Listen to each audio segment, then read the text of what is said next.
It looks like we might be live. Waiting for the confirmation on YouTube's end. Ooh, the suspense is killing me. Come on. There we go. I think I set it to auto start. I don't see it yet. I do. Ah, yes, there it is. Okay. There's a very nice black screen. Yep, there is. Hello, everybody. Welcome back to yet another Hangout. I know it has been a while since I actually did a debunking stream. That's mainly because my computer was failing, but now it's running again. So here we go. With me today, I have Microblog. How are you? Hello.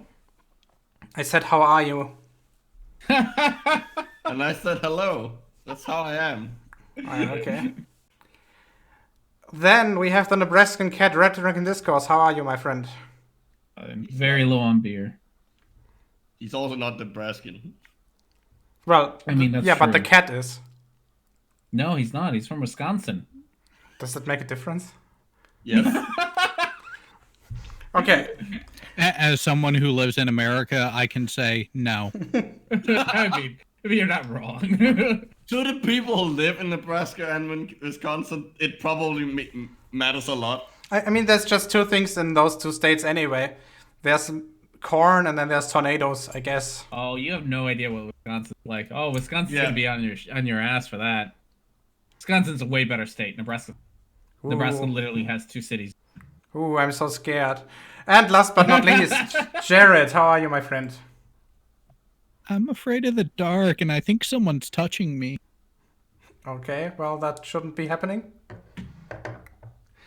Okay, So, for the 17 people that are watching, let's just say Why? that you need to prepare yourself for some idiocy.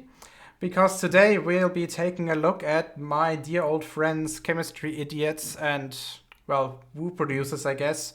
Peter and Pete and Peter again, I think. So, this time they're back to some chemistry nonsense. The video is called, quote, "And you thought you could demonstrate oxygen in the air? Wrong," end quote. So I actually haven't seen this thing completely yet. Just a few first seconds and I immediately thought, yep, gotta debunk that. That's gonna be good. So, just lay back and enjoy, I guess. Lie back and think of science. Okay. That's what I do every time I need an orgasm.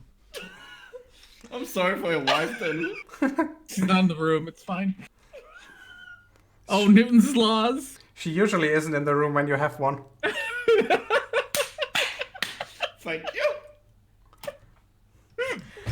For every action, there's an equal and opposite reaction. Oh, baby. I need to stop. I'm sorry.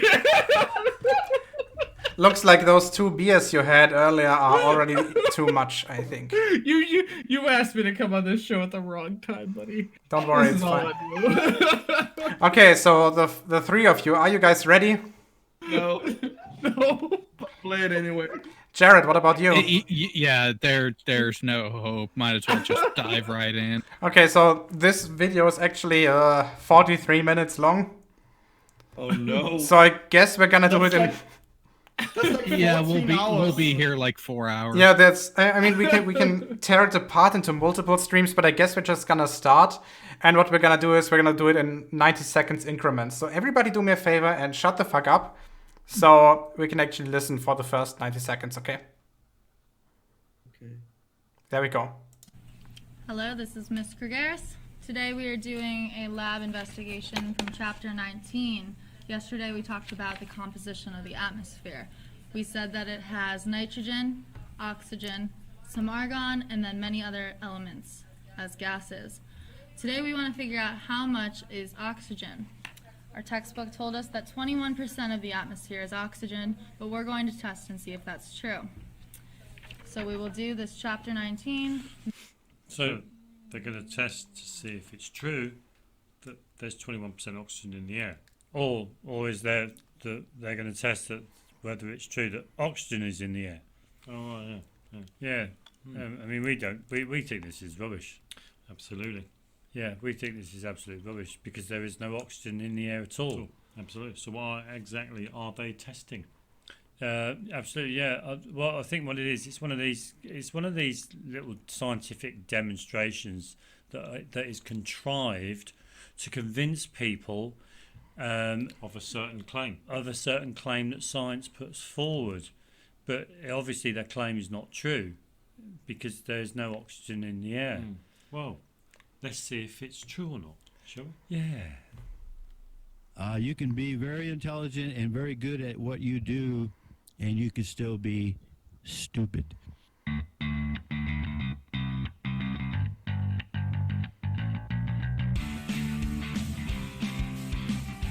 we have to watch the intro? Yes, we do.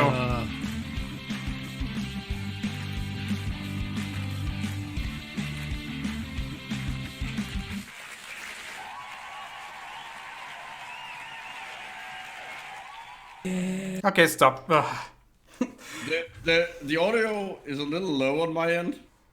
Yeah, I don't think I can do anything against that. You have to right click on me and just increase my volume. But I think that's your audio only. Well, I can't increase the audio of the video without increasing it for the audience as well. And then you would get more silent, which is kind of counterproductive. So I guess it's fine this way. Yeah. So the audience, is the audio of Pete and Peter all right?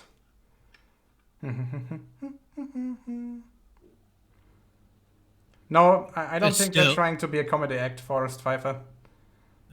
Still better than their theme music.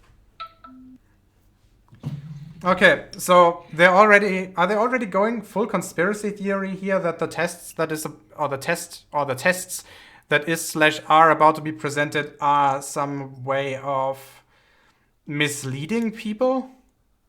Everything's a conspiracy. Yeah, according to them, all of chemistry-based sciences are a lie. Oh, this is painful. Also, I want to point out that, like, they took umbrage with the idea that, like, for some reason they thought that testing, if there's oxygen in the air and if there's 21% oxygen in the air are two different things. No, by definition, if you're testing if there's 21%, you're also testing if it's actually there. Otherwise, your test for testing if there's oxygen in the air, the percentage of oxygen in the air is wrong. I'm wondering if they've ever seen how you actually condensate oxygen out of the air using liquid nitrogen. I mean, the answer is clear, they probably didn't. But Or I'm curious they- to what their reaction is. Also, can we just address how they acted towards her at the beginning of the video? Like two fucking idiots who like mimed what she was doing in an overly weird fashion. That was fucking cringy as fuck. Of course it is. They're Well- Pete and Peter. Yeah, I was going to say, is it overly weird or is it them being themselves? Is there a difference? Yeah, I don't think there is, and I don't think it's an act with them. It's painful. Okay, so we actually managed almost 2 minutes, so I guess let's continue until 3:30. Is that fine? I guess. Yeah, well, we're back again. Annoying people with our views and opinions Because a lot of teachers really think they can demonstrate that there's oxygen in the air. Yeah, a lot of people not only think that they can demonstrate oxygen to be in the air, but they also think oxygen is in the air, Oh, right, yeah. which is absolutely ridiculous. I mean, I'm getting to a point now, whenever anyone utters the word oxygen with reference to the air, I tend to think that they're mentally insane. Oh, They're right, yeah. of unsound mind. Oh, yeah. Because we all have to get our terminologies correct. And in our understanding, I mean, we've been promoting videos for the past 2 years now, promoting that there's no oxygen in the air. Absolutely. Oxygen is a manufactured gas. Manufactured gas. So And it cannot exist naturally. Oxygen gas does not exist naturally. And we could liken oxygen gas to be concentrated air. Okay, That's you it. got So to if you- stop. Yes, right? I was If about we- to say, let's stop here. First of all, I love the logic, but, well, actually, I don't like it, but you know what I mean. That anything that occurs naturally cannot be produced artificially, or actually the other way around, that anything that is produced artificially cannot occur naturally? I mean, Yeah, that's just what they said. And that oxygen is a produced gas, and therefore it cannot exist naturally. What the fuck? Also, condensed air. Like, if you condense air, it's a liquid. It stops being air. Did That's they, what the word means. did they condense or did they say concentrate? Well, They said condensed, and here's the thing: if you take a general sample of typical atmosphere and figure out its actual weight, and then do a similar volume of pure oxygen, aren't the weights different? Yes, they are. yes. The molecular volume is approximately identical if you assume that they adhere perfectly to the ideal gas law. But since oxygen has a molecular weight of 18 grams per mole for one, that would be for the atom, in the atmosphere, oxygen exists as a 2 atomic gas, so it's 36 grams per mole oxygen gas, while nitrogen only has 14, I think, yes, so 28 grams per mole in a gaseous state. So yes, oxygen is heavier per volume. Actually 32, not that. 32, not 36, sorry. 16 grams per mole, I was thinking oxygen 18, but that's not true. Oxygen 16 is 16 grams per mole, so therefore 32 grams per mole for two atomic gas.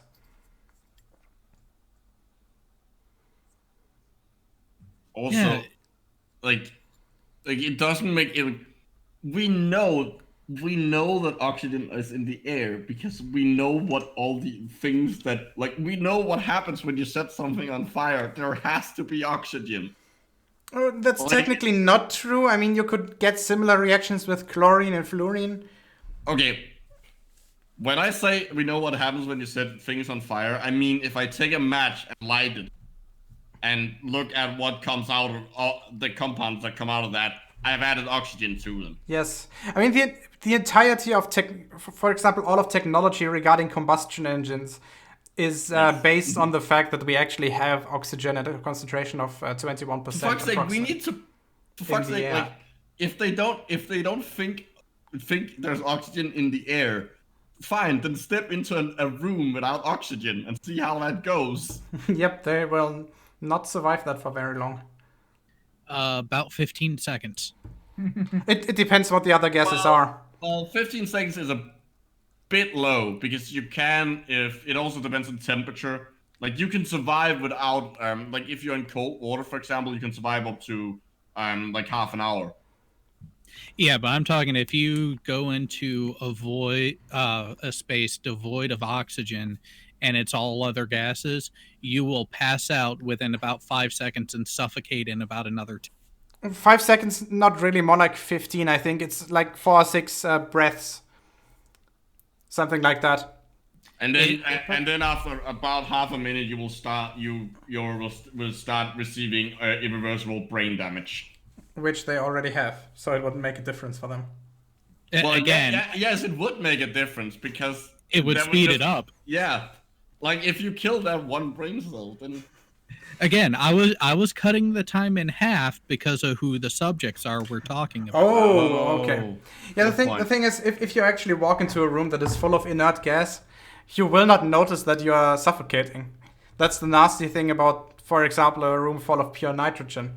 Because, and correct me if I'm wrong on this, Micro, our body actually doesn't have a sensor to detect the oxygen concentration. we do. We do?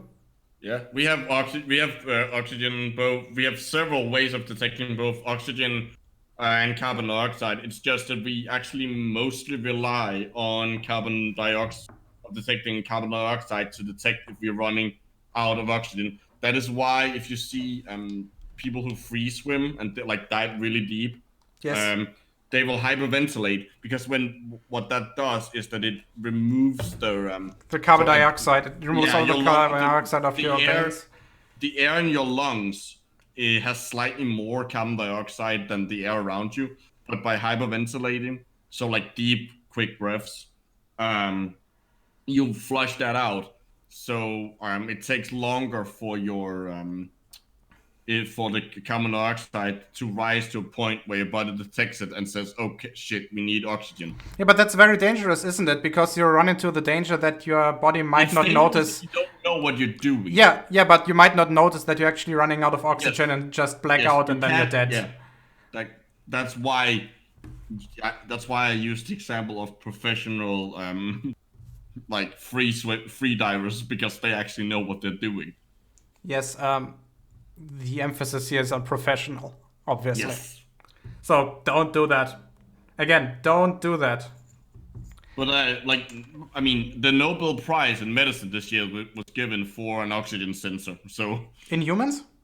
yeah, HIF alpha, Okay, I actually which haven't is read the on the thing that medicine Nobel detects Prize how yet. much oxygen you have in your the general amount of oxygen you're receiving, and if it's too low, it starts the production of EPO to make more red blood cells.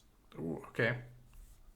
And it literally works by their attaching oxygen to the actual protein. That's nice. It's a very neat mechanism. Okay, let's continue. Let's hope for another 90 seconds. If you go on the understanding that oxygen is concentrated air, okay, How can because you have an oxygen concentrator, okay, how can one concentrate the air and think that it's in the air? how can one then think that oxygen is in the air when it hasn't been concentrated? Yeah, do you understand where we're coming from? No. I mean, Oh, God. imagine Oh, if God. the Yeah, air- stop. Okay, this is We need- absolutely stupid. Let's just say that you piss in a pool, right? There's no piss in your pool. That doesn't mean, by the fact that you cannot concentrate the piss again, does not mean that there's no piss in this fucking pool. Also, if you're concentrating something, by definition, it has to be in a lower concentration at the beginning. Otherwise, you're not concentrating it. You're Also- adding it. Also, it has to be there in the first place. That's exactly what I Yeah, mean. exactly. I mean, seriously, what the fuck?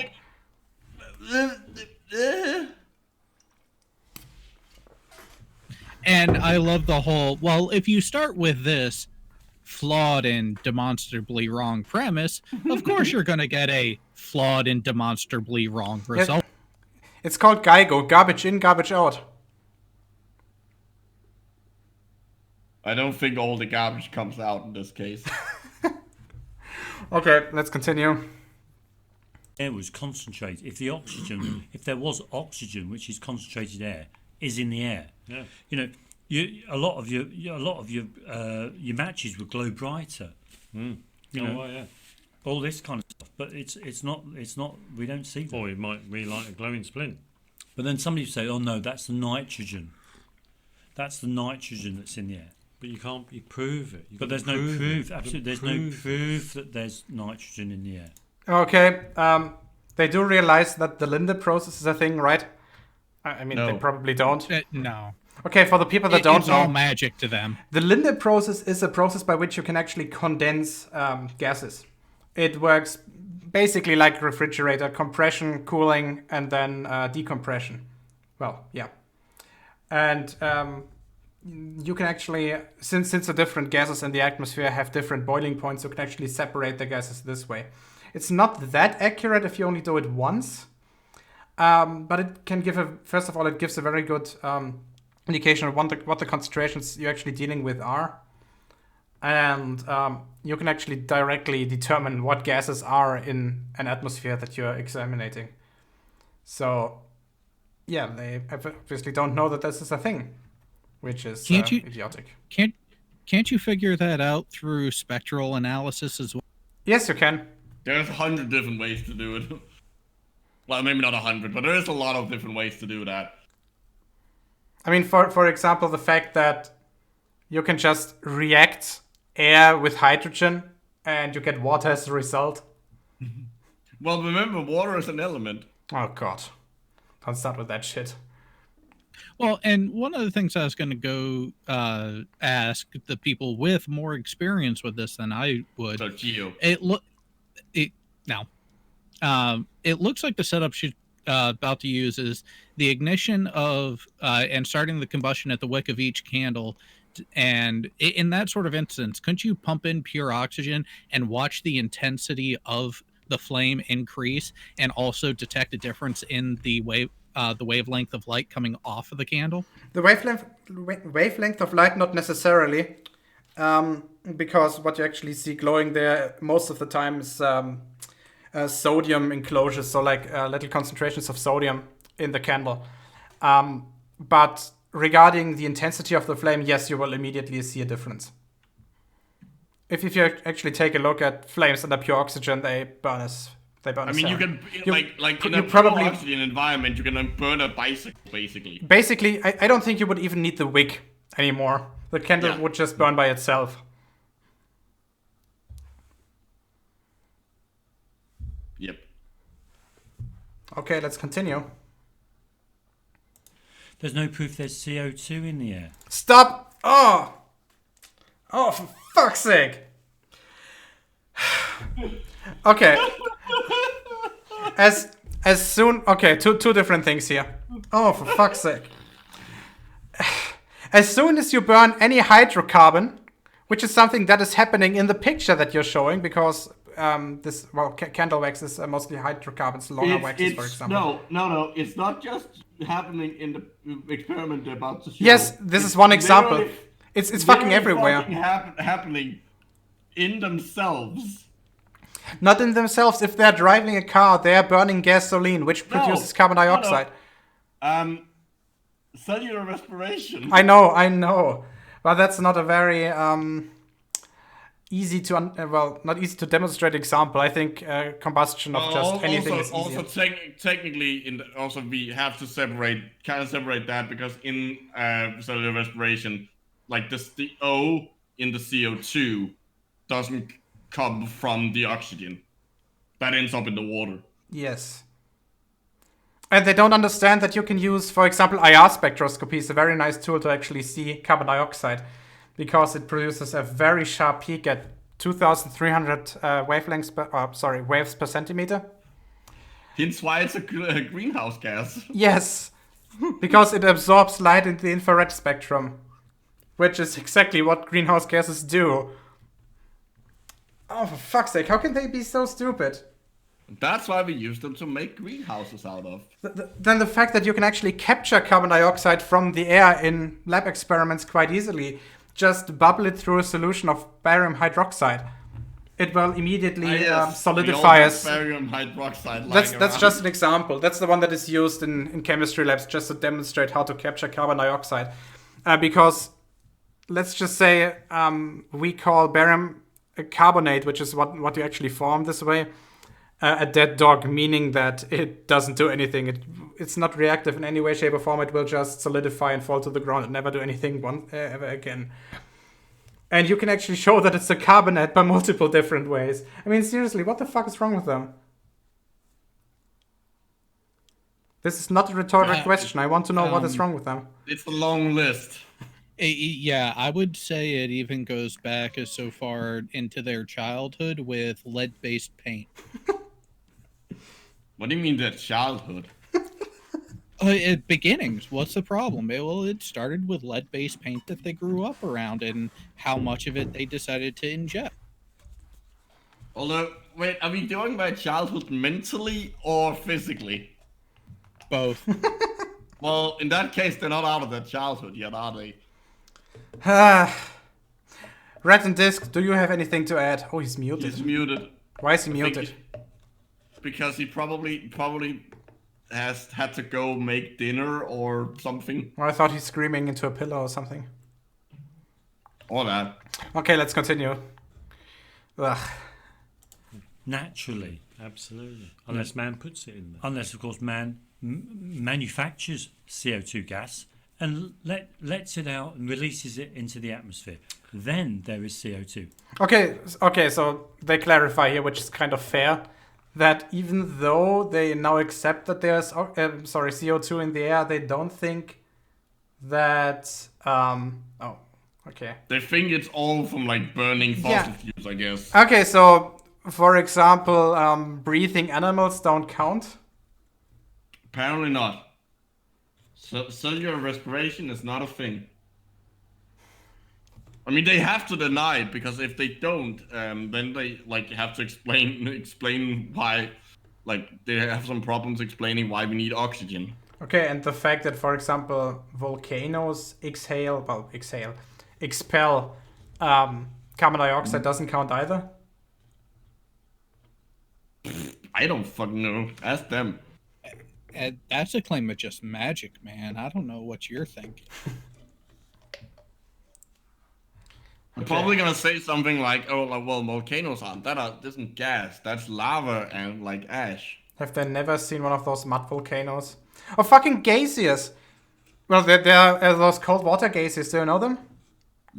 Like geysers, like Yeah. in Iceland. That's Geysers. not CO2. Yes, Micro, I need to correct you there. There are cold water geysers that work by basically CO2 build-up. Okay. dissolving. Because the ones like in Iceland, that's heat. That's Yes, I know. There are a few volcanoes here in Germany which have cold water geysers on the surface. And basically it works when there's water which is oversaturated with carbon dioxide. When there's a small decrease in pressure, all the carbon dioxide cannot be contained by the water anymore and just... so it's like a soda bottle. It's basically like a soda bottle, yes. Just for the soda people, bottles. for the people interested, Google cold water geyser. That sounds neat. It is. Let's continue. In the air. Anyway, let's have a look, because in this video we're going to try and keep it Short as possible. short, but we're going to show people a video of why people think that they can demonstrate that there's oxygen in the air.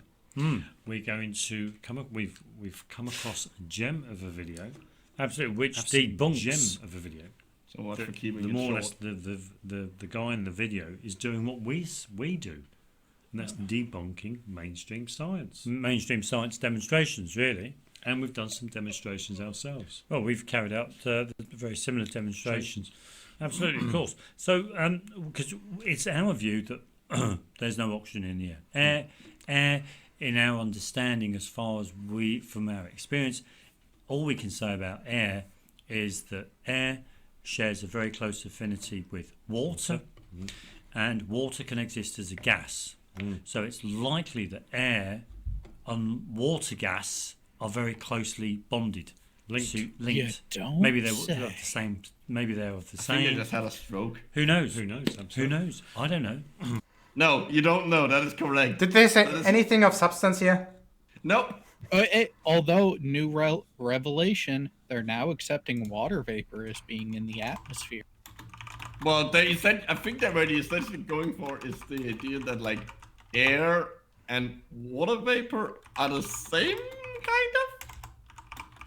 Like I honestly don't know where the fuck they're going with this. I don't know either. By the way, we do apparently have some buffering. Oh, and somebody dropped. That was R&D. That was R&D.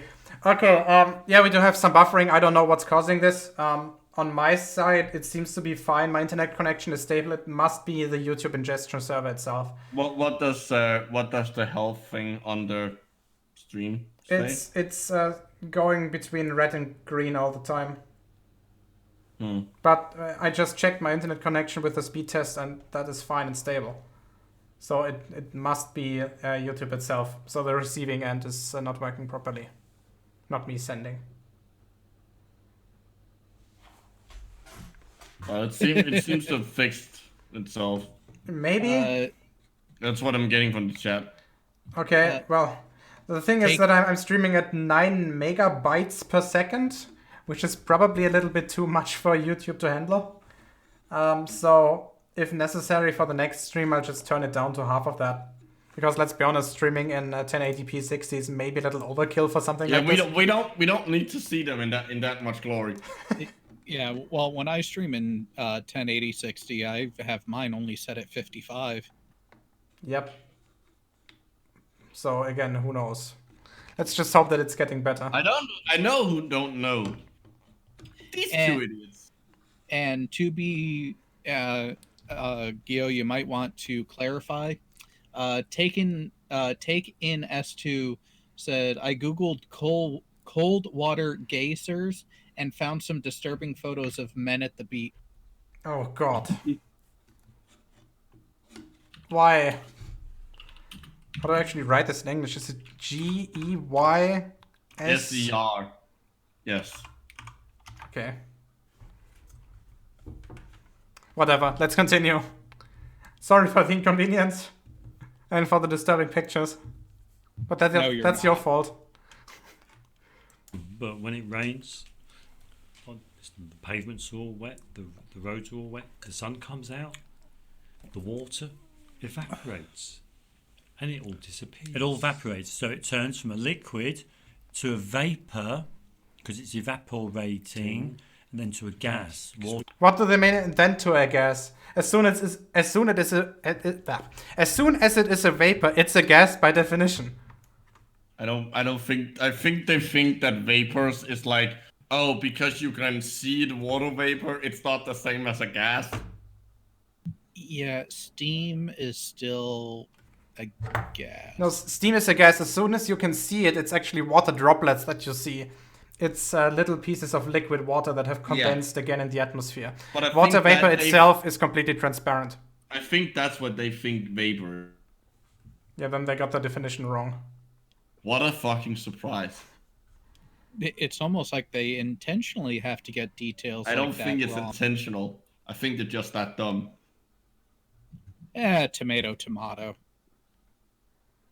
Let's continue. It's a gas because we can no longer see it. Absolutely, of course. But it surrounds us. Absolutely, of course. Because in our understanding, it's what we actually breathe in. So if I close my eyes and I no longer see them, do they stop existing? Someone please say yes. I think it's a shame that they don't. I think they're literally saying that they think that if you can't see a gas, like it's possible to see gases, that is part of the definition of a gas. Not necessarily. There are some gases that actually have a color. That's what I mean. I mean, for example, do they also think that nitrogen dioxide, NO2, exists? Probably. I mean, NO2 is brown. The reason why smog is often brown is because of NO2. Huh. And also one of the reasons why I will never intentionally go to LA. Well, LA has actually become much better since the 70s. So back then you could actually, on old photographs, you could actually see those brownish clouds above the city. No, that's just because it's old pictures, so it's in sepia. Oh, I forgot. Seriously though, regarding NO2, it has become much better, mainly because of catalysts. Diesel engines, for example, are rather lenient when it comes to their NO2 emissions, which is a shame. Okay, I'm gonna turn down the bitrate to 3000. Might be a bit too far if you, like I said, that seems 5,000. that seems to be the minimum that it sometimes goes down to. I said 3000. Wait a second. Come on. Let's say 4000, fuck it.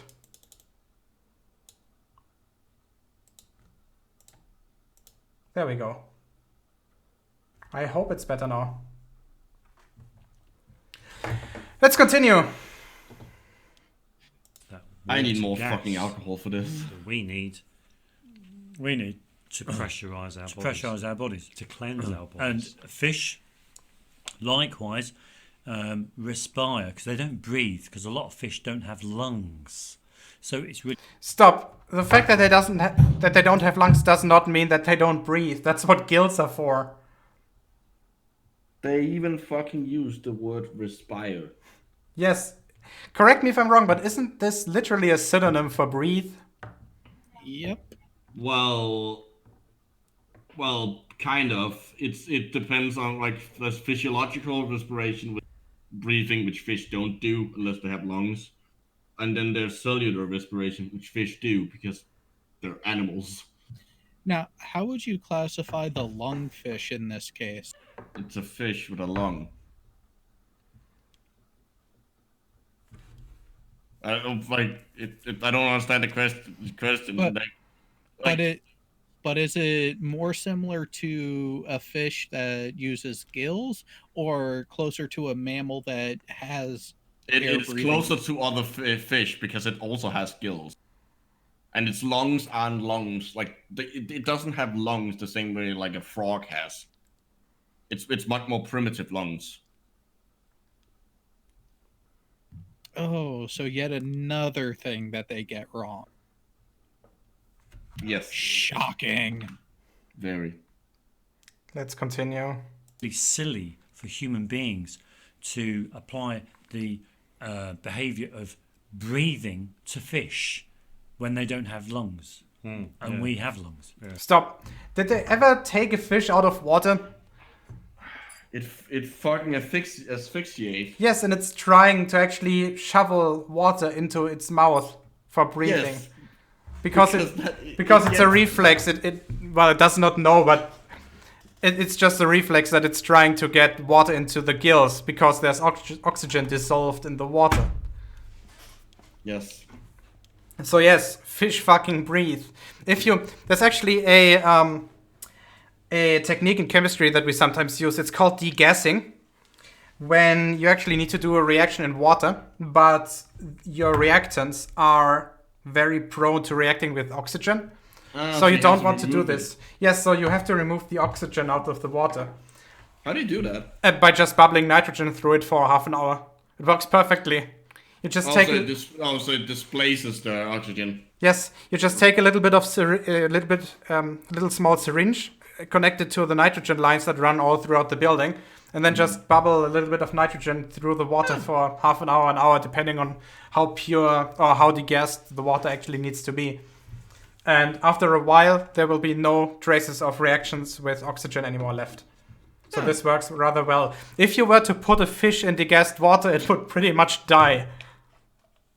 Unless it's one of the few that have the ability to like get oxygen from the air. Yes. But I'm talking about just your standard, I don't know, carp or whatever. They cannot breathe in that. To be fair, carps would be a really bad example because carps are like notorious for being able to live in low oxygen environments. Carps are like the survivalist of fish. Okay, then They do not give a fuck. Then sharks. Well, yeah, sharks would be a better example. From the live chat, here's a good question. Would also pulling a vacuum above the water work to degas it as well? Well, that would make the water boil. Yes, you would basically boil the water away before you would get any effects of removing the oxygen. So theoretically, yes. Practically, and no. No, go stick your vacuum cleaner in water. See what happens. You know, and I can't believe I didn't catch this earlier. For once, Gio, you're talking about degassing something. Oh God. Okay, that's a good one. That's actually a good joke. Actually, German truth. It's nicely done. I need to hand in my joke card. Let's continue. It's crazy, but fish absorb liquid water to pressurize their bodies in the medium that they're in, which is water. Well, otherwise their bodies would cave in. No. Well, I mean, technically they do, but that has nothing to do with their breathing. It doesn't have to do with their breathing, and they're not intaking the water in the manner for the purpose that they are referring to. Because both mammals some of the mammals that live in the ocean and all fish have this thing called a swim bladder. No. Stop. Fish. No. Please stop. Not all fish. Which don't? Tuna, sharks. A lot of like swim bladders is something you have if you need to be able to move through the water column. But if you're something that is constantly swimming, or in the case of a tuna, have a high percentage of fat, you don't need. There's plenty of fish that don't have a swim bladder. Okay. I stand corrected on that, but still, that there are other ways that the fish actually deal with the pressurization of the water than just taking on water itself. Yeah, they're making it sound like a fish has like it's a hydrostatic pressure instead of having a skeleton, like it's a hydraulic skeleton, like in an earthworm.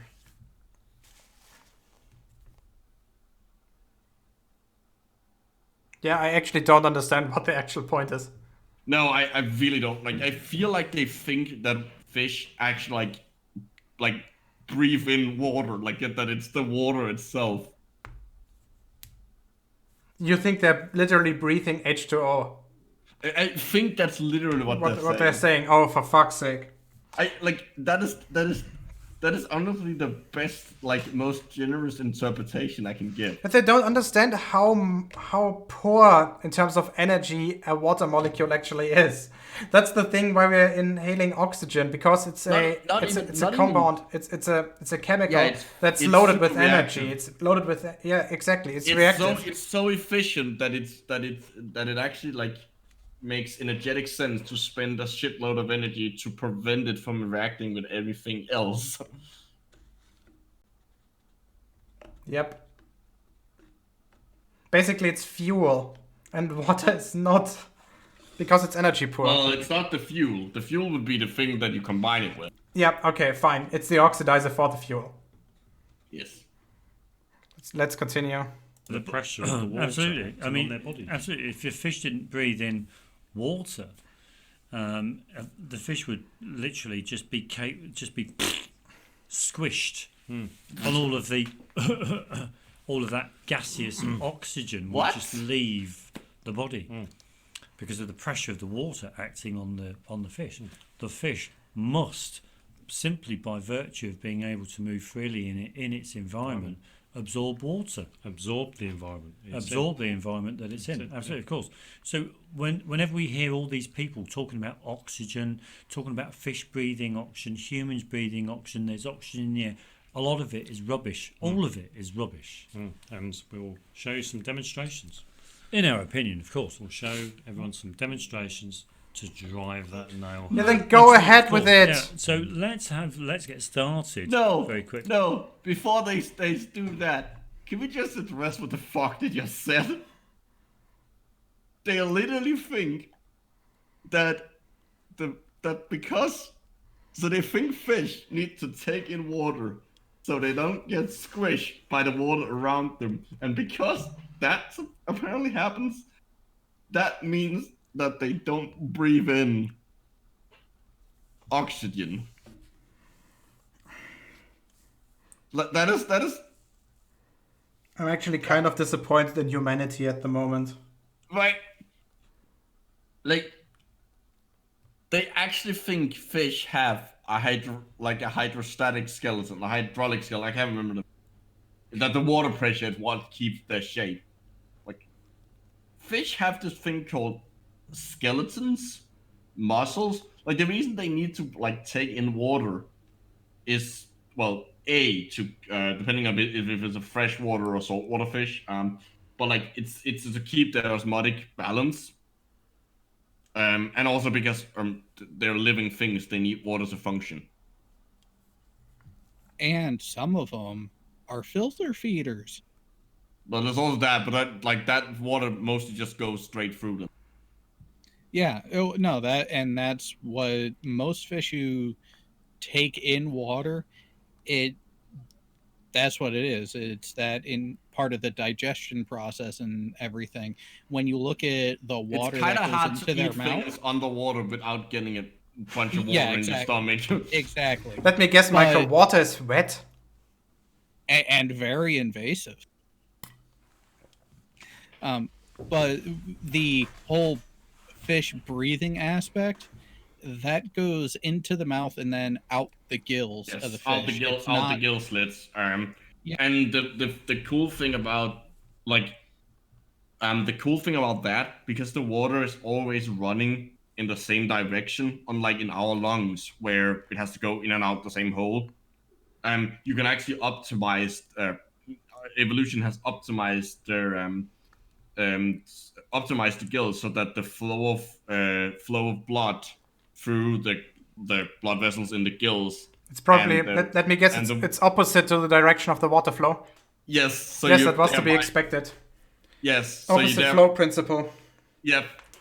The idea behind this is is- the same thing that birds do. Yes. Because birds have circular breathing. Pipe lungs, yes.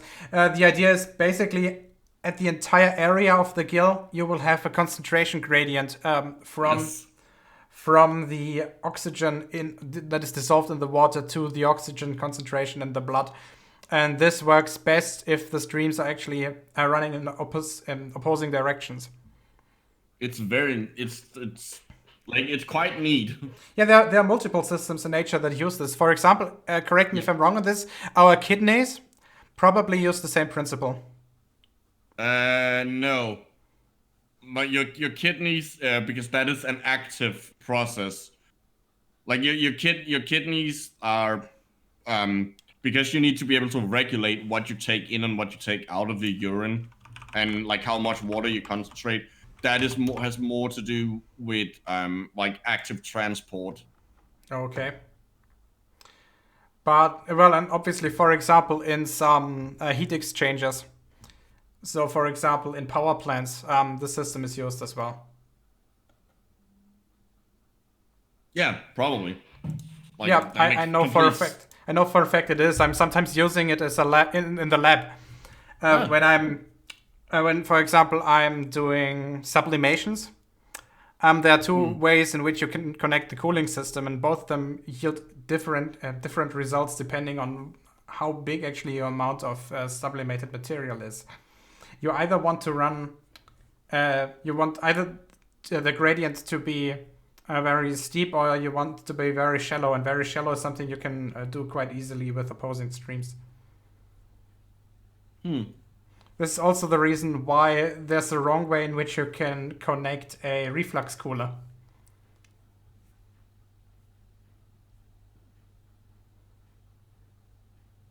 more garbage, I guess. I guess more garbage, yes. And we'll continue on from where we left off from the intro video, which is percent oxygen lab. Okay, Catherine Krygiris, okay, calculating the percent oxygen in the air by burning a candle in a closed system and measuring the volume of water that is suctioned into the system when all of the oxygen is burned. Earth Science 9th grade. Excuse There me. we go. Now, this is 9th grade school education. Now I'd imagine. Yes? The terminology in her description is just off, but for the freshman level of high school, I can give it a pass. It's not oxygen that's burned. Yes. No, Well, it's used up in the combustion reaction. Yeah. yes, the second time she's saying it in the second line, that's just badly phrased. Let's put it this way. But it's still a perfectly valid way to show that, like, the percentage of oxygen. Of course, the reason they picked this specifically is because this experiment, in order for it to be useful and actually show that it's the percentage of oxygen and not just the percentage of anything, you have to have other experiments showing that there is, like, that the combustion reaction uses oxygen, which they don't accept. So they're gonna use that fact, the fact that she's already past that step because she's not an idiot. That they're gonna be using that as an argument against her. I'm almost certain. I think Because I think you're right, but we'll see. A lot of Sadly, kids yes. who undertake this lesson, when they get older and they're confronted by someone who says, "Oh, there's no oxygen in the air," then they'll remember these lessons and they'll say, "But I did. What are you talking about? Of course, there's oxygen in the air. We did this at school. It was only in 9th grade. We even measured the amount of oxygen in the air." Yeah, sure, but people don't realise they're being conditioned and indoctrinated Absolutely. Into a way of thinking.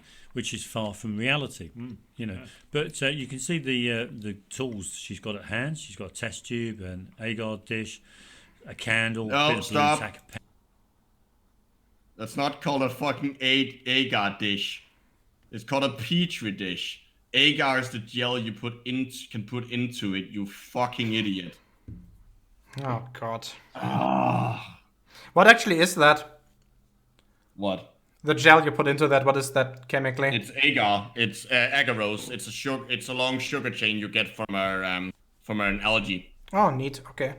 I did not know You can that. actually you can buy agar powder and use it as so the type that you can use in cooking is slightly different than the type you use in the lab. In the type you use in cooking, the branching like it's more inconsistent with the length and branching of the sugar chains because like it doesn't matter, it just needs to be like you're doing it to eat it, whereas when you use it in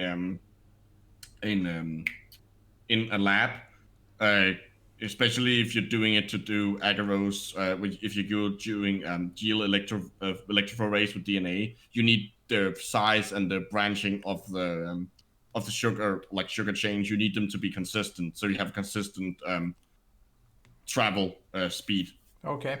of the DNA. But I mean, you can eat like you shouldn't because you usually mix in something else. But like you can eat the agar you have in a like agar plate. Let's continue.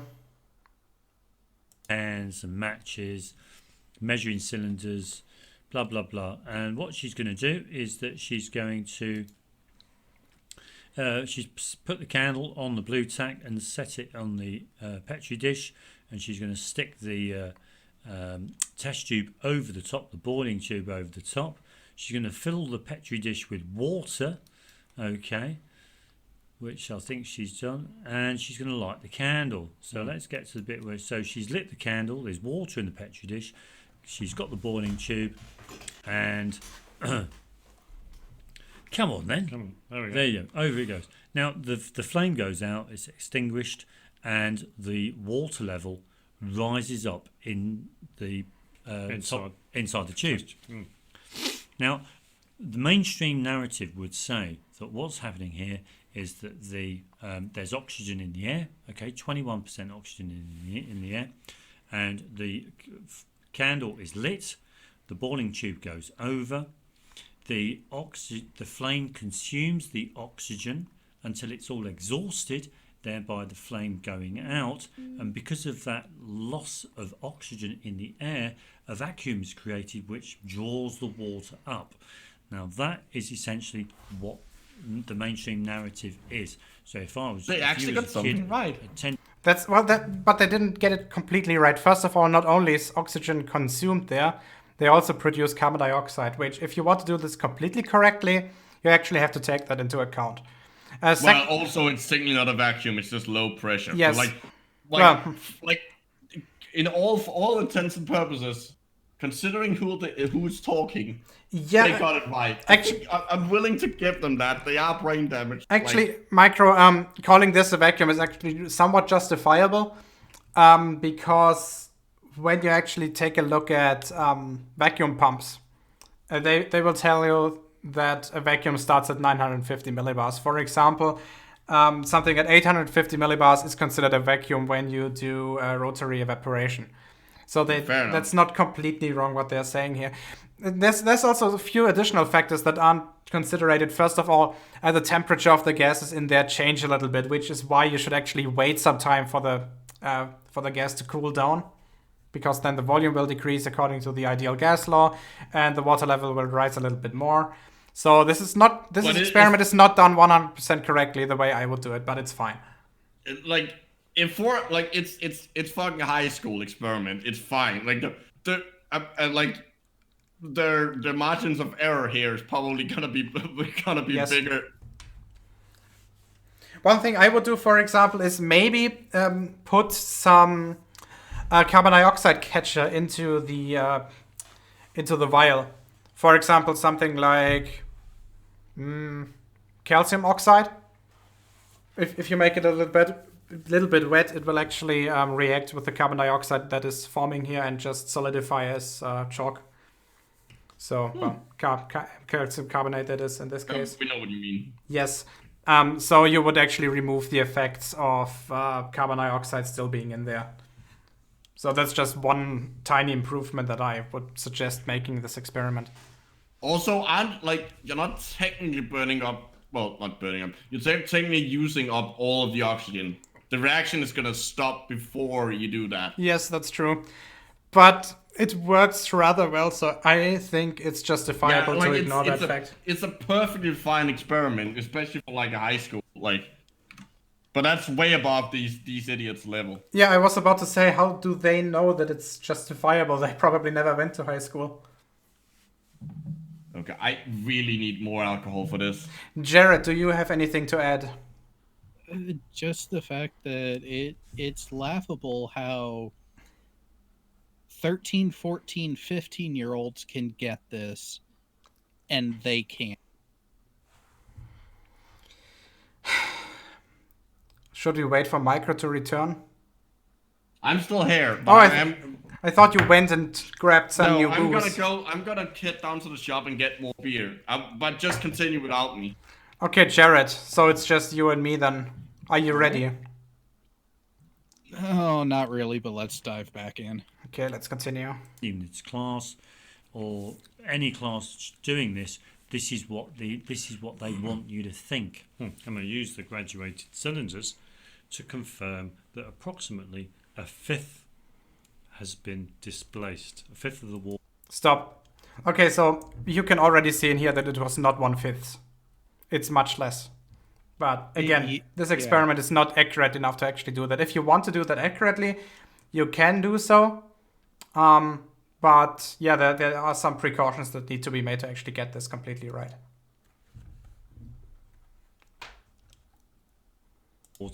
Fifth of the air, has been displaced by water. To give people the impression, the idea that there's a 20% oxygen in the air. Yeah, a fifth. Absolutely, of course. And there's other videos as well. We've got this one here. Now we're gonna listen to this for the first bit. Percentages of oxygen in the atmosphere. This is Science Bang. Okay, so we'll have a little listen to this. Here we go, and we'll interject as and when. Okay. Yeah. Experiment. We're going to look at air and what makes up air. Well, we know at least part of the air is made up of oxygen, because that's what we breathe, that's what we need to survive, and we are here, we're living, so it must contain oxygen. So in this experiment we're going to look at how much of the air is oxygen, and to figure that out we need to know one fact, and that is, what does flame need to survive?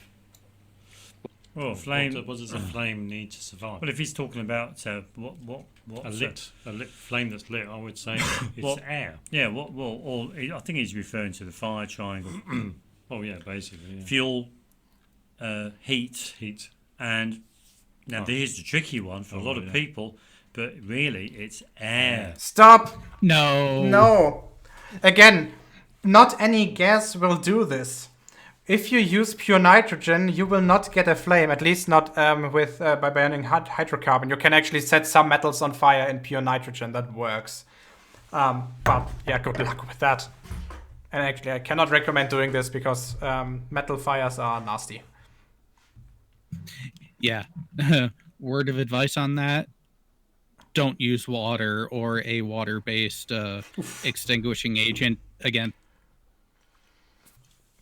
Yes, as soon as you have burning metal, the only thing you can do is cover it with sand and hope that it will stop at one point or another.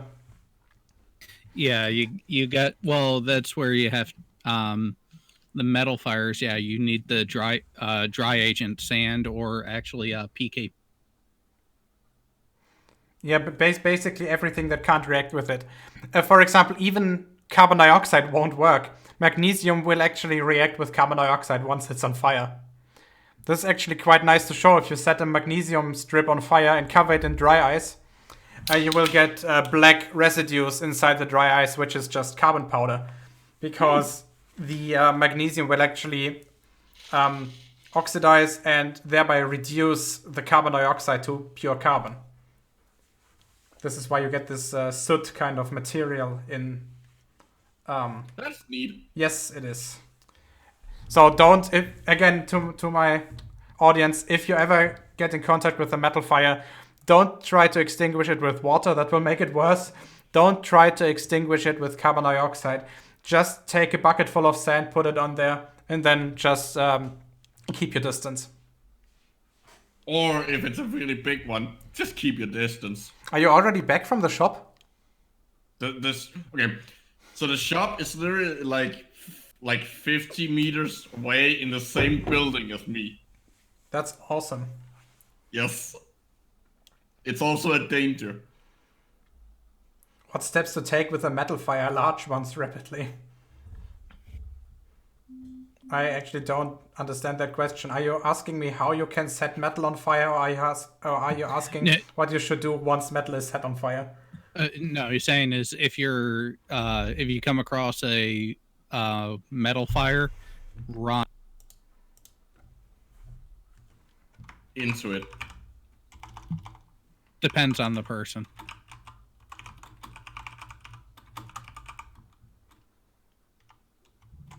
Well, I mean, anyone who's stupid enough to follow that advice. Yeah, them probably. Do we need to remind you who's on screen? Exactly. Okay, let's Are you saying continue. you don't want them to run into a metal fire? Let's continue.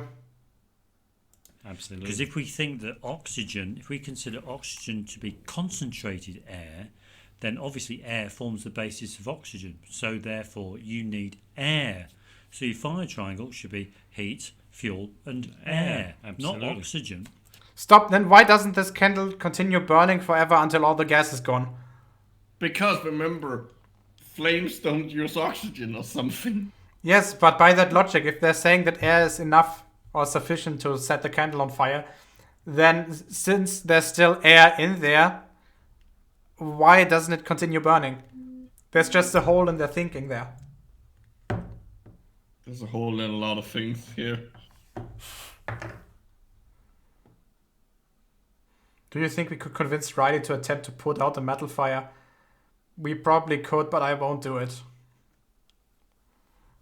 Let's continue. Too quick. Well, and even then, they want to keep going to the fire triangle. To be specific, the fire triangle actually is a tetrahedron. The pubes of a ginger. Well, aside from that, well, if you want to talk to Bo about that later, by all means. But because you can have all three factors, you can have the fuel, the combusting agent, you can have heat available, you can even have oxygen in the atmosphere available, but the fire doesn't actually start until you get the chain reaction. Yes. Okay, let's continue. But someone would say, but with oxygen gas, you can actually, it will sustain a flame. Well, you can ignite. We've done that. Yeah, it can relight a glowing splint. You can ignite in oxygen as well. You can have an ignition. No, but that's because the oxygen. No, it's already ignited. If there's like embers, it's already ignited. You don't ignite it by adding the oxygen. It's just that you like get the reaction going at a higher rate. Yes. Yeah. But at the same time, so say you have a candle and you do the previous video and you extinguish the flame by limiting the access to oxygen, and the wick goes out and you don't see an ember, but you still have residual heat there. If you start pumping in more oxygen, it will relight. And that's the thing. That's what I mean. Like, but you're still, the reaction is like, you're restarting the reaction. You're not igniting it by adding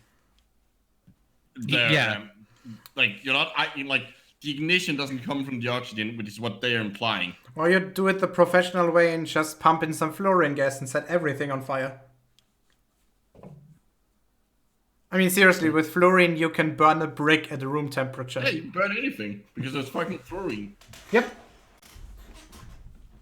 The only thing you can't burn with fluorine is more.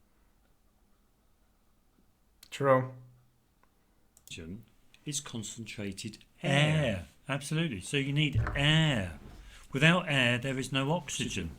And one thing that is important to note as well, and that is air cannot relight a glowing splint, or it can't make a flame glow brighter. Air can't do that because it's not concentrated. It's not concentrated. So it makes you think, how can it be in the air?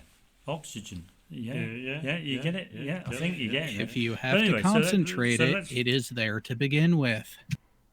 Also, let's go on, let's follow their quote unquote, and a lot of quotes, logic, and say, okay, oxygen as an element isn't what's important here. It's just that when you pack air tighter together, it becomes what we think of as oxygen, even though that makes no fucking sense. Then show that that's wrong simply by taking some air that doesn't have oxygen in it, say the air inside the test tube, and compressing that, concentrating that, and showing that it still doesn't it's not gonna burn. You can't use it for a fire. They're just wrong in every single way possible, aren't they? It's amazing. That's when you have a good video to debunk, when you keep finding ways in which it's wrong. Not only that, but if you try to fit ways in interpreting what they say to be right, I mean, why are we better chemistry woos than they are? Well, that's because we know actual chemistry, so we know what the consequences of doing woo will be, what the trickle down effects will be, so we can predict that and choose things like woo that isn't immediately obvious, where it's harder to find a way in which it's wrong. It just hurts. It really does. Carry on. Well, it needs heat, it needs fuel, and it needs oxygen. They're the three things you need for a fire or a flame: heat, fuel, and oxygen. Now, a little tea light is going to provide us with the fuel. A match is going to provide us with the heat, and the air is going to provide us with the oxygen.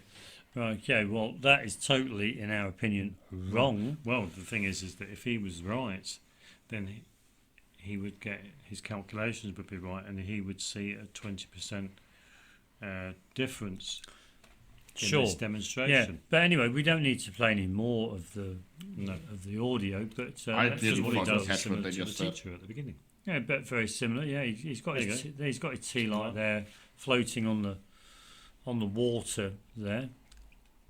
Just move it forward. There you go. And he's going to pop his glass jar over the top. There we go. Okay. So again, what's happening is that the flame is consuming the oxygen in the air that's within the jar, and that is causing a loss of the airspace, and that obviously will draw the water up. Okay, that's essentially what they're saying, and he ends up doing a few calculations. Yeah, and at the end he gets to 21.05%. But in this, how he does it is he puts a stick at the side of the glass and measures the height of the glass jar, and the height of the water, level. So he's not measuring the volume as such. It's a fucking cylinder. He's measuring the percentage, you fucking retard. As long as the area of the glass is not changing over the height. It doesn't matter whether you measure the volume, because you can derive one from the other directly. Using just the height is completely justifiable, because theoretically you could do this in a zero-dimensional system. Well, one-dimensional, I guess. So, yeah, the fact that he's measuring the height is perfectly fine. Also, I love the fact that they wait a second. Wait, stop. It's actually getting worse, because before, in the last experiment, they accepted that measuring cylinders are a thing. Well, guess why the fuck those devices with which we use, Oh, yeah. with which we derive volume differences are cylindrical. That's just the same thing, but with the stick glued on, painted on. Yeah, exactly. The graduation is directly painted onto the device that you're using and not just measured afterwards. But the end result is exactly the same. I love the fact that they keep giving the actual explanation, and then they just go, yeah, but that's wrong, and never doesn't give an actual explanation, like their quote-unquote explanation. And John Allen's WF61 in the side chat, just divide by 3, it's a cone. That does not really work, because the amount of volume over the height will change depending on at which height you are, which is why this approximation of just assuming that it's a cylinder wouldn't work with a cone. But with the glass that they used, which seems to be a standard beer glass, at least over here, the approximation is perfectly fine. This is not the least accurate part of the experiment. So he's doing everything right in that regard. Also, the number is perfect. Like it's it's well within like any acceptable error. Like that level of that small error margin of error, I would be perfectly fine if it was an oxygen detector, like to keep me alive with that margin of error. Yes, yeah, that's perfectly okay. Yeah. Let's continue. And one thing he's also got to bear in mind, and that is a gas. You can't compare the volume of water to the volume of a gas, simply because water is a liquid. Water in these. Stop. Volume is volume. What is their problem? So because the water is more dense than the air, the volume, you can't compare volumes. So if I have a liter, like a milk carton, and I empty out all the milk now contains a different amount. Okay, somebody joined. That's me. Okay, I think your webcam is running. You should switch that off. Oh, yeah. Well, we can't really see anything, but yeah. It's off. Yep. Damn it, I was hoping to see less of Pete and Peter. Okay, Rumpus, hi, how are you? I went out for a very vigorous cycle a couple of hours ago, and so I'm absolutely shattered. My back's giving me real trouble, and so I've had to get drunk as a substitute. So I'm going to be good. No, good. Good. Yeah, talking about pain. The alcohol will help you. So I don't want any more pain, thanks. But I've anesthetized myself by getting a bit drunk. So well, it's a good thing you don't have pain receptors in your brain, because that's why it's gonna be hurting. I did catch a little bit what you were saying, where he just didn't understand the volume of a cylinder is proportional to the height. I thought that was quite amusing. Yeah, No, they it's don't not get even- that. Also, it's not only that, it's also the fact that they accepted measuring cylinders beforehand in the last video that they showed. Oh, so they contradict themselves. Excellent. That's even better. Also, they just topped that by saying that you can compare the volume of a liquid and a gas. You can't compare them. No, because one is a liquid, the other is a gas. That's what they are saying. That's not what we are saying. I know you wouldn't say. Right, but I mean, obviously the density. I mean, what volume is volume. Denser the other, but I mean, what's in what way can't they compare it? You obviously can compare the volume. They literally think that the volume, you can't compare the volume of gas and liquid. Obviously, you've got is it filling up? Is a container filled up by the liquid? Yes, the liquid is being drawn into. Yes, it's being pushed into the measuring cylinder from the underside because the oxygen in the measuring cylinder is being consumed by the flame. Oh right. Oh, I see. I see. I get you now. Right. Okay, so basically, volume of gas is being replaced by volume of liquid, and they are saying that you cannot compare that. Which means, by their logic, if you take a milk carton and full of milk and empty it, the volume inside it will be different. Right. Oh, that's good, isn't it? I mean, these guys do seem to be particularly stupid. I mean, they are sort of almost approaching Riley levels of stupidity, aren't they? Yeah, but I in mean, a it's not different. bad. At least it's in a different subject. So They I'm not have- sure if you can compare that. On the other hand, Pete, which I assume is the guy below the letters Pete, he can't has. assume that. Take a look at his hoodie. There's a flat Earth map on there. There is. I would rather not look at him. And at least they are trying to do numbers and calculations. I suppose Riley No, doesn't. that's not them. That's No, that's not them. They're showing a video of somebody who is demonstrating right, how to that's measure right. this. Yes, that's right. They're criticizing someone else doing the calculation. Oh, yeah. I Yes. just catch that bit. Yeah. Oh, God, right.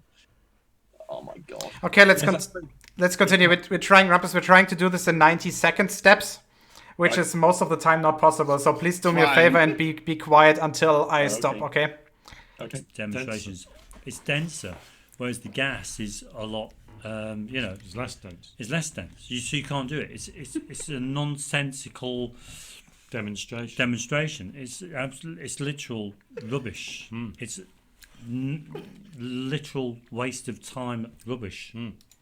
But Anyway, but there's plenty more videos like this. there's loads of them. But let's show everyone our gem of a video. Oh yeah, we've got to show you this gem of a video because we watched this, and as soon as we watched this, we thought we've got to do a video on this, haven't we? Absolutely. Because this is classic material. Absolutely. Yeah. So measuring oxygen in the air. Now we know that we're aware that there's a spelling mistake, but they're asking the question: measuring oxygen in the air with a question mark. There you go, measuring oxygen in the air. There you go. Fun with hands-on science and maths. This was uploaded by Prune Science Activity Centre. Yeah, this old experiment has a lot of misconceptions about it regarding the physical phenomenon that is at play here. In this video, we'll learn the real scientific reason behind the candle and rising water experiment and debunk some popular myths about it. You could use myths. You could interchange the word myths and lies.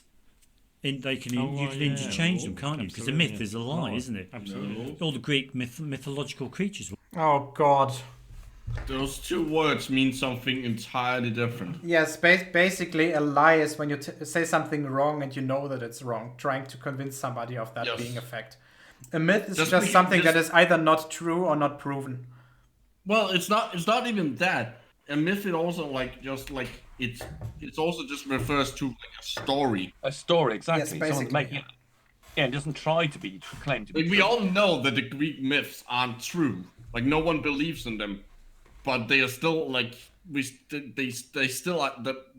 they're still modern stories because they often like there's either moral to them or they try to explain some feature of the natural world within that religion. Yeah, they don't claim to be true. By the way, is it just me? But I'm getting the sounds breaking up and the videos Yeah, breaking up. we are getting pretty bad on our end inside this Discord call. Yeah. We're getting a pretty bad audio, but but the guys out in the stream are getting perfectly fine. Yes, that's Right. the important thing. The stream health currently is perfect, so I guess 9,000 kilobits per second was a little too much. I'm down at 4,200. That's perfectly okay. suffer so the audience doesn't have to. Yeah, I might listen to it At on least not YouTube. in that sense. I might listen to it on YouTube then, because it's really difficult to picking up what they're saying in Discord. Yeah, but then you will get horrible lag. Like 30 Yeah. seconds worth of lag. Is it much as that? It's usually about more like 15, isn't it? I don't know Well, what you the can current set settings that. are. I think I set it for maximum quality because real-time interaction isn't really needed here. Yeah, I mean, could you not whip down the red? I noticed you're pumping it out at 1,000 pixels odd. Could you not whip it out at 720 perhaps? Would that help? That doesn't make a difference. The lag is the same. Also, Oh, you yeah, can't. yeah, he the lag's can't- the same. he can't change that retroactive. The only thing I can do of is course. change the bitrate, but I cannot change the resolution. The res, right? Okay. Yeah, I was thinking for Discord. I was just trying to improve the Discord rendering. I don't think so, no. Oh, And even though my internet isn't the problem here, it's Discord itself. I have an upload rate of 50 megabits per second. So An that should be upload perfectly fine. 50 megabits. I have 100. You've I got have an 100 upload up of and 50 100 down. megabits. I have 50 megabits of upload and 500 of download. Jesus Christ. Yeah, that's about 65 megabytes per second, which means per hour I can download 260 gigabytes or something. My God, I had the option. So Nikita in the chat has a good point that in this context, myth, popular misconception. Yes, that's a definition I can work with. Yeah. Okay, let's continue. All lies, weren't they? Well, it's a myth that all compasses point north. Absolutely, of course. That North, as in magnetic Yeah, north. but that is a Wherever lie. magnetic north is. But that is a lie. That is a lie. Absolutely, of course. Unless all the magnets were in the same place. And the field lines actually pointed north. Yeah, but they don't, do Then they? it wouldn't be a lie. Yeah, but the magnetic field lines don't always anyway. point north. No, absolutely. So now what we'll do with this one is that we'll have a little... Now this is Dr. This is Dr. Birendranath Das, Kolkata, students of NCL School Pune or Pune No. in India, I would imagine, Yeah, or yeah. maybe Pakistan. I don't know. So he's got some He never dye, said what it was. coloured water, dyed water there, and he's got a glass. And he's going to light the candle, and obviously he's going to put the glass over the top. Here you go. Well, wait there. Wait there. Sorry about that. Here you go. Let's have a little look. There you go. He's going to light this. Yeah. Light the big candle. Here we go. And got the glass and Place it over the top. Placed There over we the top. There you go. And you can clearly see that the it's flame gone out. gets gradually smaller and smaller. Oh, And when the flame goes out, the water level starts to rise. yeah. And without playing the sound on this, he does actually ask the two students who are sitting beside him whether they can see a fifth rise in the water level of the glass inside the glass. Absolutely, because there's not a fifth going up, is there? No, not really. It's not a fifth. But Absolutely. it should be, shouldn't it? Fifth. Well, I just think it's stupid how people can, compare a liquid and a gas in volume. Oh, well, yeah. It's just ridiculous for people to do that. Yeah. But anyway, so that's the first one. The next one is that he gets he lights two candles. He lights two candles. And he does the same. Puts the glass And he over does the the top. same. Puts the There we glass go. over the top. There we go. Now, Now let's have a look at the rise. the water level has risen much, much higher. Now, is that a fifth or is that 2/5? Or is it 3/5? That looks like a third, really. Oh, right, yeah. Looks more like a third. Absolutely, of course, just under a third. But so he did that one. Now we've got to have a look at this one. We'll play the volume. Okay, we'll play the sound on this one. So Yeah, are you come on. listening? Now he does have a Asian accent, so it's very difficult to understand what he's saying. But please listen carefully. Yeah, get on with it. Okay, are we ready? And see what happens. What is happening? Bubbles. Lots of bubbles. Where from these bubbles are coming? Carbon dioxide from the water. Carbon dioxide from the bottle. What is inside that? You have said that. Oxygen. Air. Oxygen. Air. It was air. So as soon as the candle was there, as soon as I put the bottle inside, what happened? The air inside? What happens? Helps in burning the candle. Because of the burning of the candle, what happens to the air inside? Gets heated. Gets heated. And when a gas is heated, it is enclosed heat. Okay, stop. I think I've addressed this before. Yeah, you mentioned this. On a high school level, it's perfectly fine to do this experiment like this. But there are a few factors that need to be considered. First of all, again, you produce carbon dioxide, which is why when you do this experiment correctly, you use a chemical to actually capture that in order to not accidentally expand the volume and therefore invalidate your experiment. For example, as I mentioned, something like, what example did I use? Was it calcium oxide? I think it was calcium oxide. Because this way you can actually eliminate some of those factors. Anything to add? No. Jared? Nope. Rumpus? Oh yes, there actually is something to add. And yeah, what he's also demonstrating here, that the temperature difference of the gas when it's captured makes also very big difference. which is also something that can be worked out of the experiment. Well, hang on. So that bottle did compress there after capture. So yeah, there you show pressure differences due to temperature. Great way to provide a video that shows something else you are wrong in, Pete and Peter. Oh, the volume's changed as well, but the fact it's compressed has changed the volume. Yes, what they are demonstrating in the beginning with the two candles was that the air that's actually captured inside the glass is warmer at the beginning. So much of the compression of the gas inside there is just because the gas is cooling due to the ideal gas law, or as a result of the ideal gas law. Actually, let me rephrase that. Yeah, I think the volume is decreasing because the gas is cooling. And since the gas is cooling, according to the ideal gas law, its volume is getting smaller and therefore more water is pulled up than expected. You keep on breaking up to me as well, Gio, don't you? Sounds fine to me. Okay, perhaps.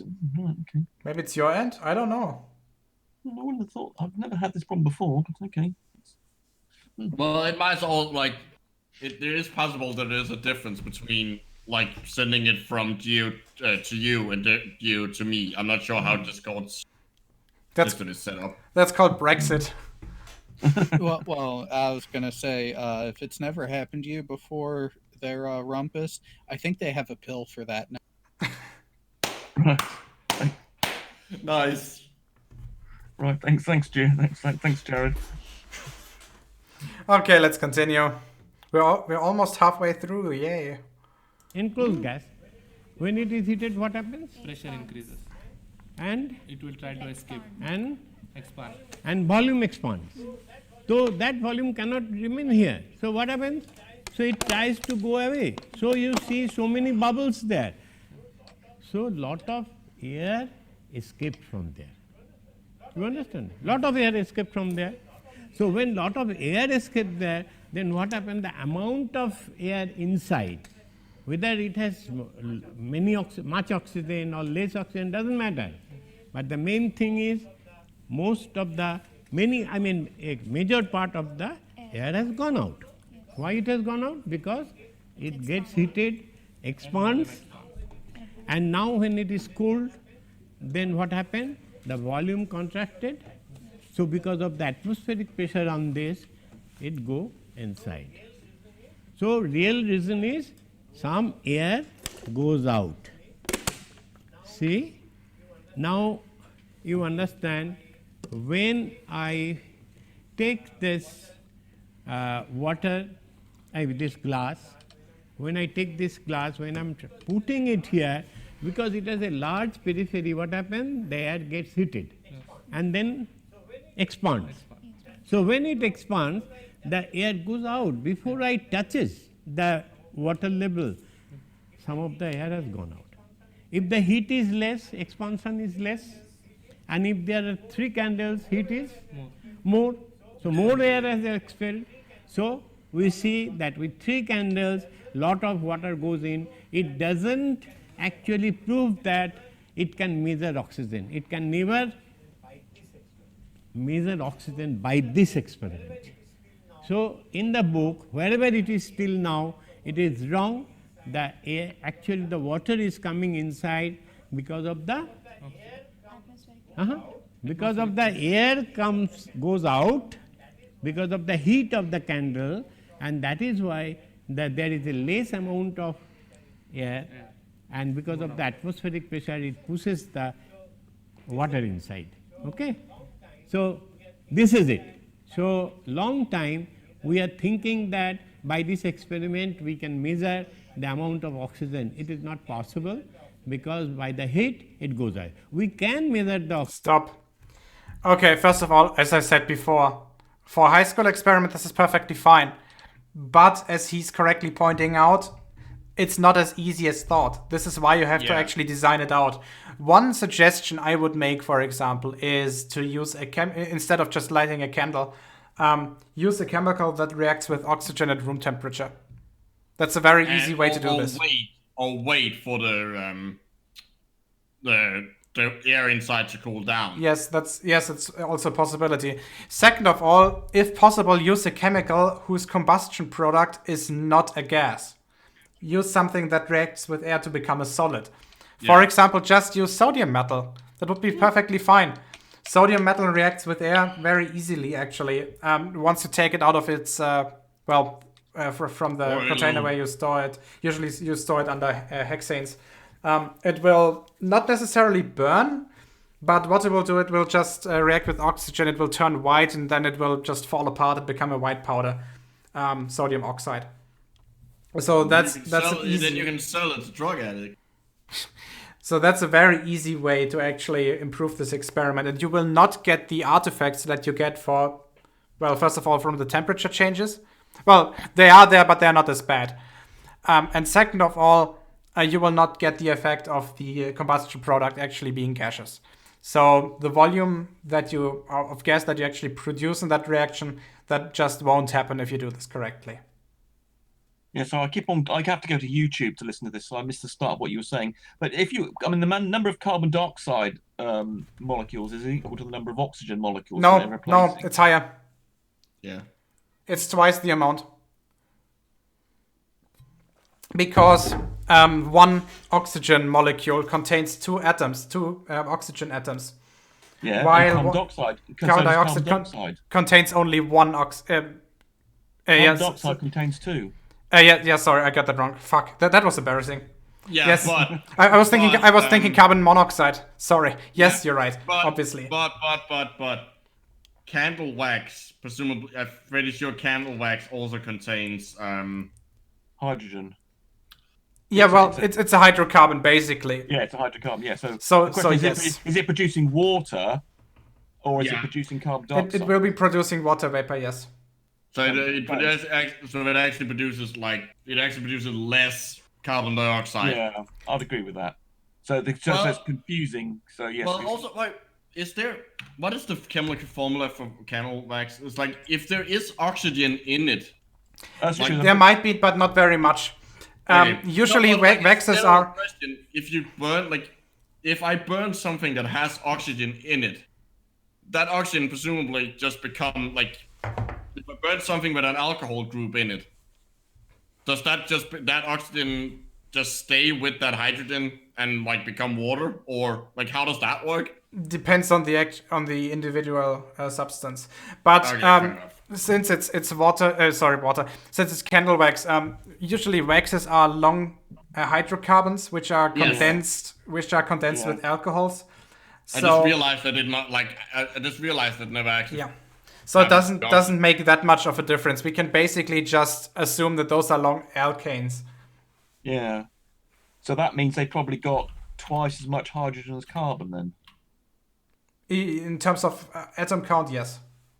Yeah. So possibly then it's producing twice as much water as it is carbon dioxide. No. Well, it's H2O. Sorry, same amount. Sorry. Yes. In terms of molecules, approximately. Same amount of water. Yes, it's H2O. Okay, so paraffin wax, which what's used in modern candles, is C31 H64. Yes, so that's so it's 2 to 1. Yeah. Pretty much 2 to 1. Yes. So that means we are producing the same number of water molecules as half the number. Oh, Jesus Christ. No, the same number. No, well, no. You've got water as H2O, and then we've got carbon dioxide. So we've got twice as much oxygen, but we've got twice as much hydrogen. And we're talking past each other. The amount of water molecules that form and the amount of CO2 molecules that form are approximately identical. Yes. Yes. Okay, but I'm trying to work out what's using up most oxygen then. So presumably the carbon dioxide. That's the carbon dioxide. Yeah. Yes. So that means we're going to end up. So for a unit amount of oxygen, we're going to end up. If we say it's going to be split, approximately one third of it's going to go into water, and 2/3 is going to go into carbon dioxide. Is that right? Approximately, yeah. Yeah, right. So there we go. So we're going to get twice as much carbon dioxide as we are water. Right. So we would expect, therefore. Yeah. Now that is assuming 100% reaction. Indeed, yeah. Yes, you do which you never get with a candle. There's a reason why you shouldn't keep candles burning for hours and hours. without like exchanging the air in the room because they will produce particles. Yeah, obviously the combustion is not perfect. Yeah, no, candles are actually quite unhealthy in the long term. Yeah, but I think it's fair to actually assume that combustion is perfect for this experiment. Well, yeah, like I mean, it's not gonna matter for this experiment. So the question is, so for 1 molecule of O2, we're going to get. Let's try and make this right. In other words, are we going to get the same number of molecules of water vapor or whatever the gaseous products?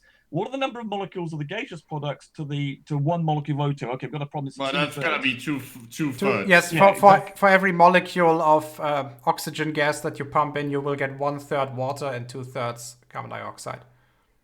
And since the carbon dioxide takes up 2, no, we want. No, wait, stop. Oh, for fuck's No, sake. it's not. That's The not. way this phrase is. Yeah, exactly, we're confusing each other here. Yeah. For fuck's sake.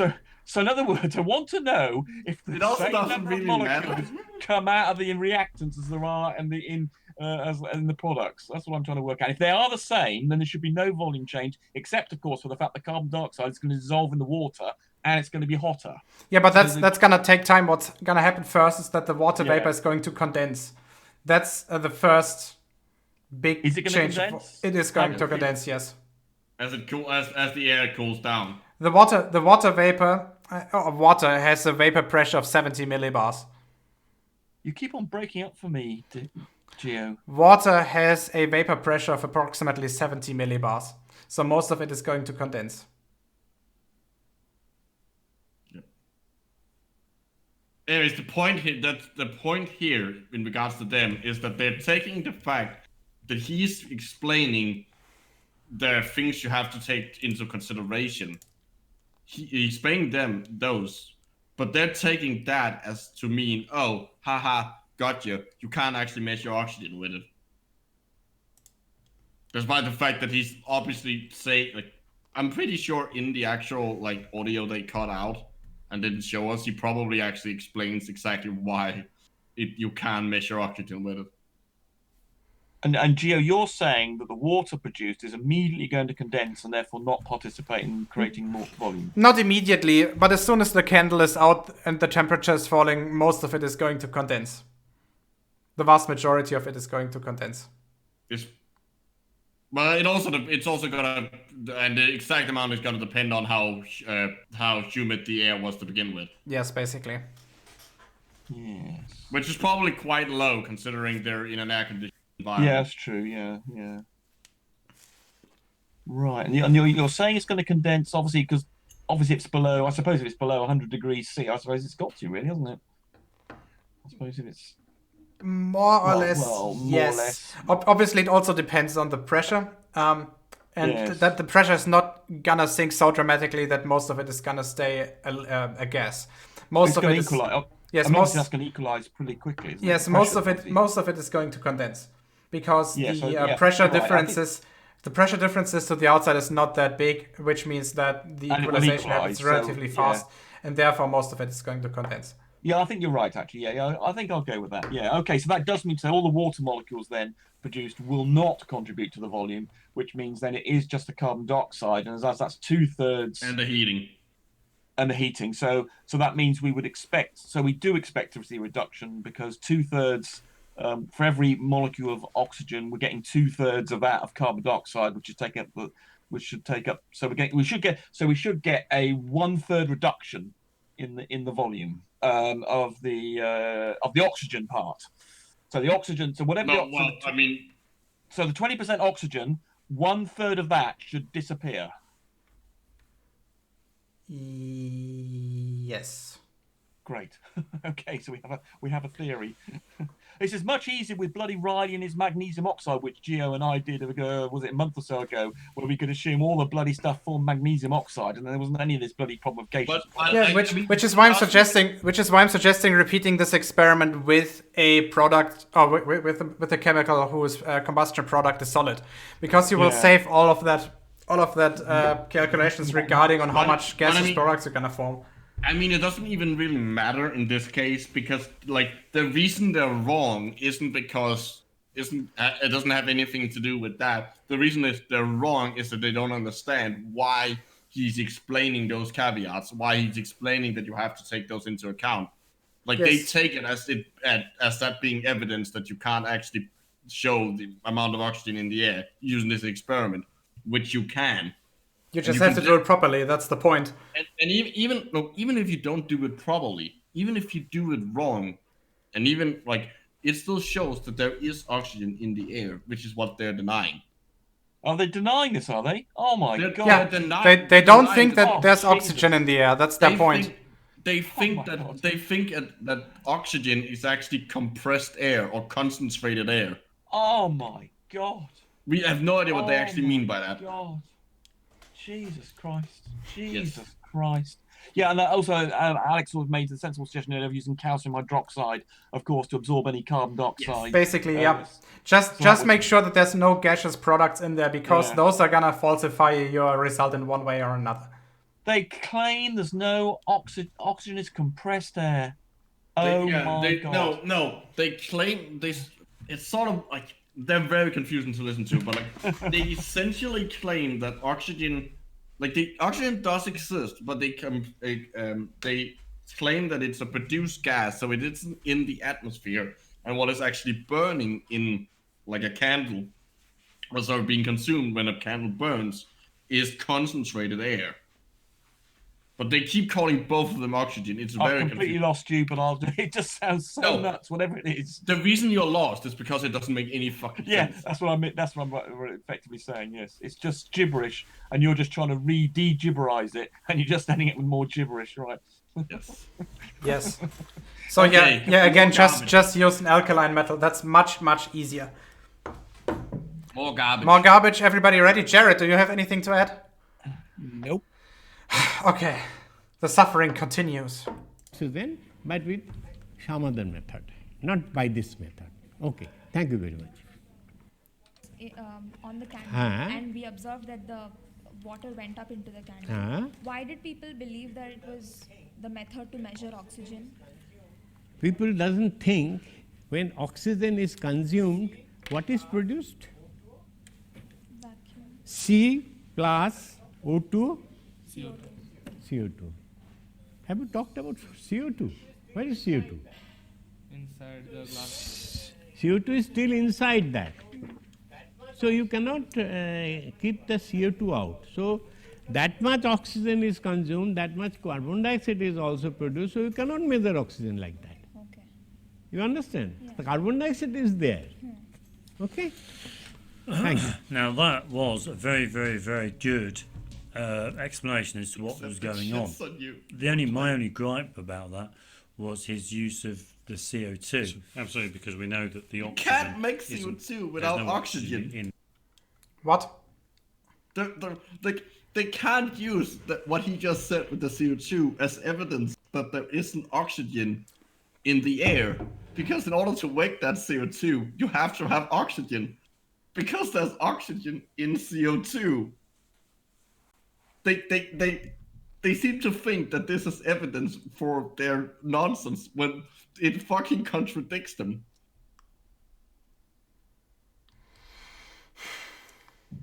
Yeah, they're picking and choosing about what they're actually gonna use from this video and what they're gonna ignore. Yeah, they're just like, oh, look, he said that you can't actually measure the O2 because of the CO2.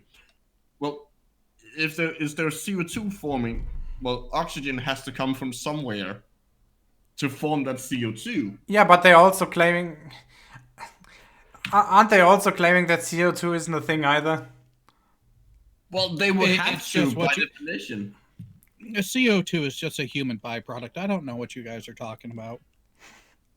I mean, technically it is. But just a human byproduct? Or is it also naturally occur? That's the same thing.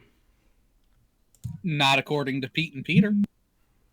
Well, unless they want to say that their out-breaths, their exhales aren't natural, or unless they want to claim that humans aren't natural.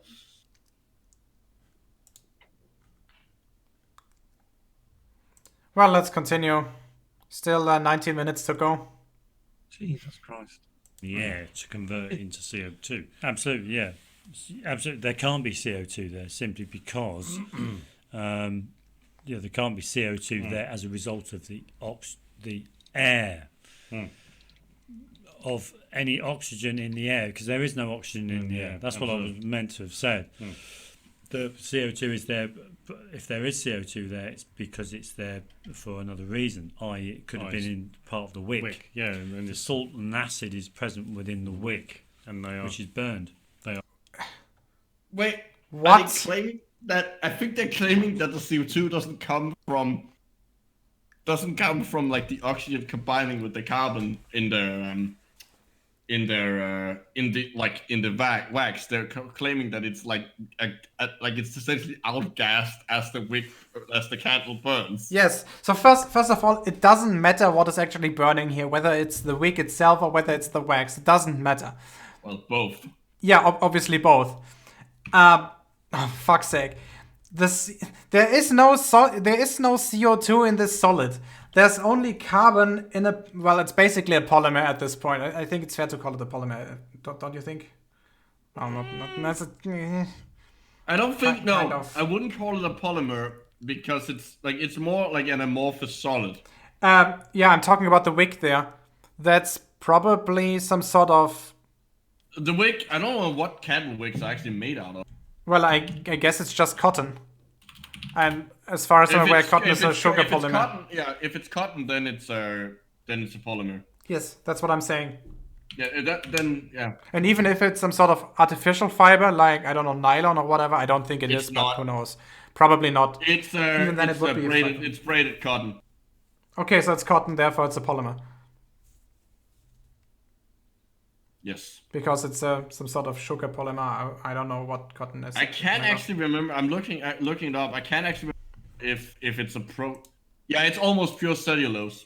That's what I would guess. Yes. Yes, that is what I found. Okay, here. but the underlying line here is there is no CO2 in the wick itself. There's only bound carbon. There might be a bit trapped, but like it's very completely negligible. There is, in this molecule there is no carbon dioxide. There's only bound carbon in the polymer. Yeah. So whether it's the wick that's burning or whether it's the wax that is burning, the carbon dioxide is produced in the flame through the combustion reaction. It's not. It was not there before. Well, I don't know. And then Micro's earlier point was that if you do have some oxygen in there as well, bonded to some sort of carbon, it might be converted from some sort of. That doesn't matter in this case because the idea that like their excuse for why there's CO2 in there. Also, because they have to make an excuse. Is that it's like it's not coming from the burning. It's just that when you burn the candles, the CO2 that was in it, like I guess locked within it in some sense, is outgassed. Also, we're talking about a sugar polymer here, which means that we're talking about a carbohydrate. And in a carbohydrate, per definition, the average oxidation state of the carbon is 0.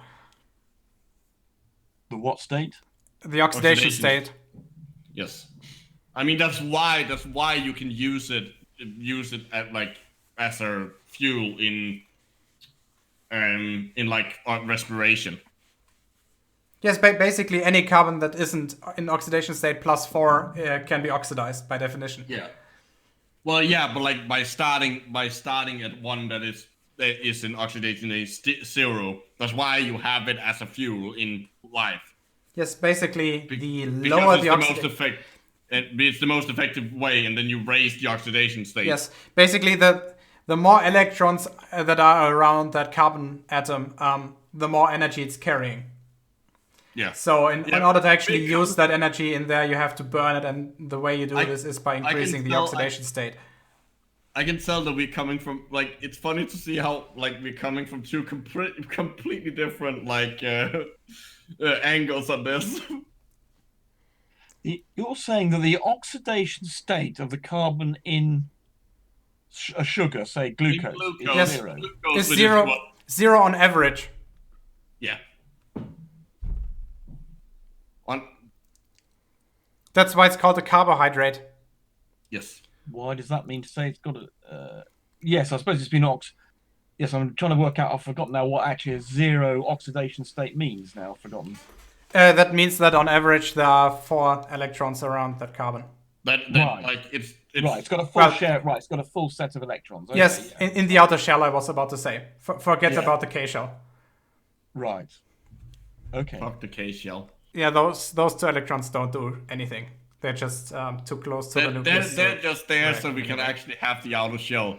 Yes, basically. And since are you aware of how you calculate the oxidation state in organic molecules? No, I must admit I'm familiar with oxidizing and doing oxidation reaction calculations, but I've never thought of the oxidation state of a carbon that's reacted. I'm thinking what. Okay. So basically, if you draw any organic molecule, the electrons are assigned to that atom which has the higher electronegativity, which Right, means yes. that if you have a carbon-carbon bond, one electron of that bond will count to carbon number 1, and the other one will count to carbon number 2. Now, in a sugar, the average carbon atom is bound to 1 oxygen, to 1 hydrogen, and to 2 carbons, Yes. which means that the two electrons come from each carbon-carbon bond. Then Right. 2 electrons come from the bond with the hydrogen, because carbon actually has the higher electronegativity. Yeah. And then the 2 electrons that are in the bond with oxygen, those are assigned to the oxygen, which means that the carbon overall has 4 electrons, which means it has oxidation state 0. Yes. So in other words, I'm slightly confused by this term. Yes, we're not. The oxygen's electronegative, and you're saying the hydrogen is electropositive. It's more electropositive than the carbon is. Yes. So in other words, effectively the oxygen's stolen some of the electron off the hydrogen partially. Although this is to a degree, of course. Yeah, rather- Okay, I gotta draw it. No, I think you mean what you mean. You're saying that essentially you have, like, the oxygen has stolen the hydrogen's electron Yes. through the carbon as a middleman. Yes. I understand what you mean. Okay, usually Not entirely correct, but yeah, I see what you mean. I'd usually use one of my chemistry programs, but since I just reinstalled my Windows, I don't have that on the machine yet. So I'm gonna do it in Also, Paint, the good old Windows. quick and dirty way. Wait, Okay. are we doing the actual ring structure? Or doing a Fisher? I'm thinking Fisher projection. Okay, yeah, I was about to say, because that's gonna make it a lot more clear. Okay. Yeah, a lot. Yeah, because I mean, more. you seem to be talking about oxidation states and what I would term in terms of electronegativity. So I'm slightly confused. Well, that's because the electronegative the electronegativity, that's a hard word to say, is gonna like determine where the electrons kind of. That's right. But I wouldn't regard that as a change of oxidation state of the carbon. They are. Really? And Yes. especially like that becomes really important once you try to start and break the carbon down through an oxidation reaction. Yes, I mean you get sort of whatever it is, nucleophilic attack and things, and yeah, there's all that stuff. But I wouldn't say it's changing the oxidation state It is. of the carbon. It is. Really? Yes. Okay. Well, this is Okay, Rumpus, check this out. So the rule is quite simple. Where am I supposed to be looking on YouTube? We aren't seeing Oh, anything. sorry, my bad. Wait a second, gotta stop sharing this and start sharing again. There we go. Can you see my screen? Oh, I can. Okay, I know this is drawn very badly, and I apologize. No, it's fine. Okay, basically the rule is quite simple. Assign the individual electrons to whatever has the higher electronegativity. So let's just start with the CC bond here, okay? Those 2 carbons, they are the same type of atom. Therefore, this bond is split in the middle. Yeah. Okay, when it comes to carbon and hydrogen, carbon is the one that's more electronegative. Yeah. Which means that those 2 electrons both count to carbon. Oxygen is more electronegative than carbon, therefore those 2 both count to oxygen. Now let's just count electrons. 1, 2, 3. Oxygen is supposed to have 4 of them, which means this carbon is +1. Okay? Right. Okay, then for those, obviously the next 4 ones are all identical. Yeah. Because they all have two carbon-carbon bonds, they all are connected to one hydrogen, and they are connected to one oxygen. Okay, so again, carbon-carbon bond, that's split in the middle. The one to hydrogen is counted to carbon, and the one to oxygen, that's counted to oxygen. Now you have 1, 2, 3, 4. Therefore, this is on its oxidation state 0. Going back to the top, going back to the top one again. The carbon's lost one to the oxygen, but it's gained one from the gained one from the hydrogen. So is it not a net of 0? Sorry, I've lost. No, it's net plus 1. It's supposed to have 4, but it only has 3. Oh right, sorry. Yes, when you say plus 1, right? Yeah, okay. Okay, plus 1 means it has 1 electron less than it's supposed to. Okay, then those are identical. So this is a Fisher projection, which means that we're talking also about the 3-dimensional arrangement of the entire thing. So this one is actually the other way around, but it's also 0. That one's 0. This one's also 0. Because again, it's the same. Okay, and then the last one. This one gets those 2 electrons from that hydrogen, those 2 from that hydrogen, and those are assigned to the oxygen, which means that this one has 1, 2, 3, 4, 5, which means that it's minus 1. Now look at the average. All of them are 0 except for those 2, and one of them has plus 1 and the other minus 1, which means that the average oxidation state is 0. Over the entire molecule. That's what I was saying. That's why my initial confusion was that I couldn't see how it could be anything else but 0. Well, that's the point. Which means that's why it's called a carbohydrate, because you can write it in the general formula CN H2O N. Right. So. Which means that those always have oxidation state 0 on average. You wouldn't be able to do that if it wasn't the case. Yes. Which is like, this is really becomes really important when you. But any covalent compound is going to have a sum of 0. Yes. No. That's the charge. That's the charge. There's a difference between the oxidation states and the charge. One, but how can you? But surely the sum has got to come to 0 in any covalent compound. The charge, the oxidation state. Yes. Okay. Let me clarify this, Rumpus. This hydrogen is always as plus 1, and the oxygen is always at minus 2. Yeah. And since you have 2 of those, you have basically plus 2 and minus 2. Yeah, but given you've got, perhaps I'm losing. But if given in a covalent compound, all the electrons they got to sum to 0, surely the oxidation state's going to sum to 0 as well, isn't it? Because whatever you're losing one place, you're going to give to another. So whatever you do, however you arrange it, unless it's an ion, yes. But in this, yes, right. So any covalent compound is therefore going to be 0. So I couldn't understand. Yes, but we're talking about the specific oxidation state of the carbon atoms here. Yeah. Sorry. Yeah. No. Sorry, yeah, no, I misunderstood what you meant. No, yeah, overall, the oxidation state is obviously gonna be in a neutral compound. It's obviously also gonna be 0. But we're talking about carbon specifically because that is where we get that is the energy source the bonds there. For example, let's just take a look at another molecule that contains carbon. Let's just say what I'm gonna take. Benzene. Benzene, yeah, but that one's boring. I thought that's why I picked it. Let's just say. Trying to take the easy way out, Micro. No, you know what? Let's just go for ethanol. Appropriate. For obvious reasons. So CH, H, H, C, H, H, OH. Okay? Ethanol. Why didn't that H deserve a little bond of its own at the end? Oh, there is a bond of its own. I'm just too lazy to draw it. That is how you write it. Yes, I know, you can do that. That's perfectly fine as an abbreviation. Right. Okay, so let's see. That one's there. So we have 1, 2, 3, 4, 5. So that one's minus 1. 1, 2, 3, 4, 5, 6, 7. So that one is minus 3.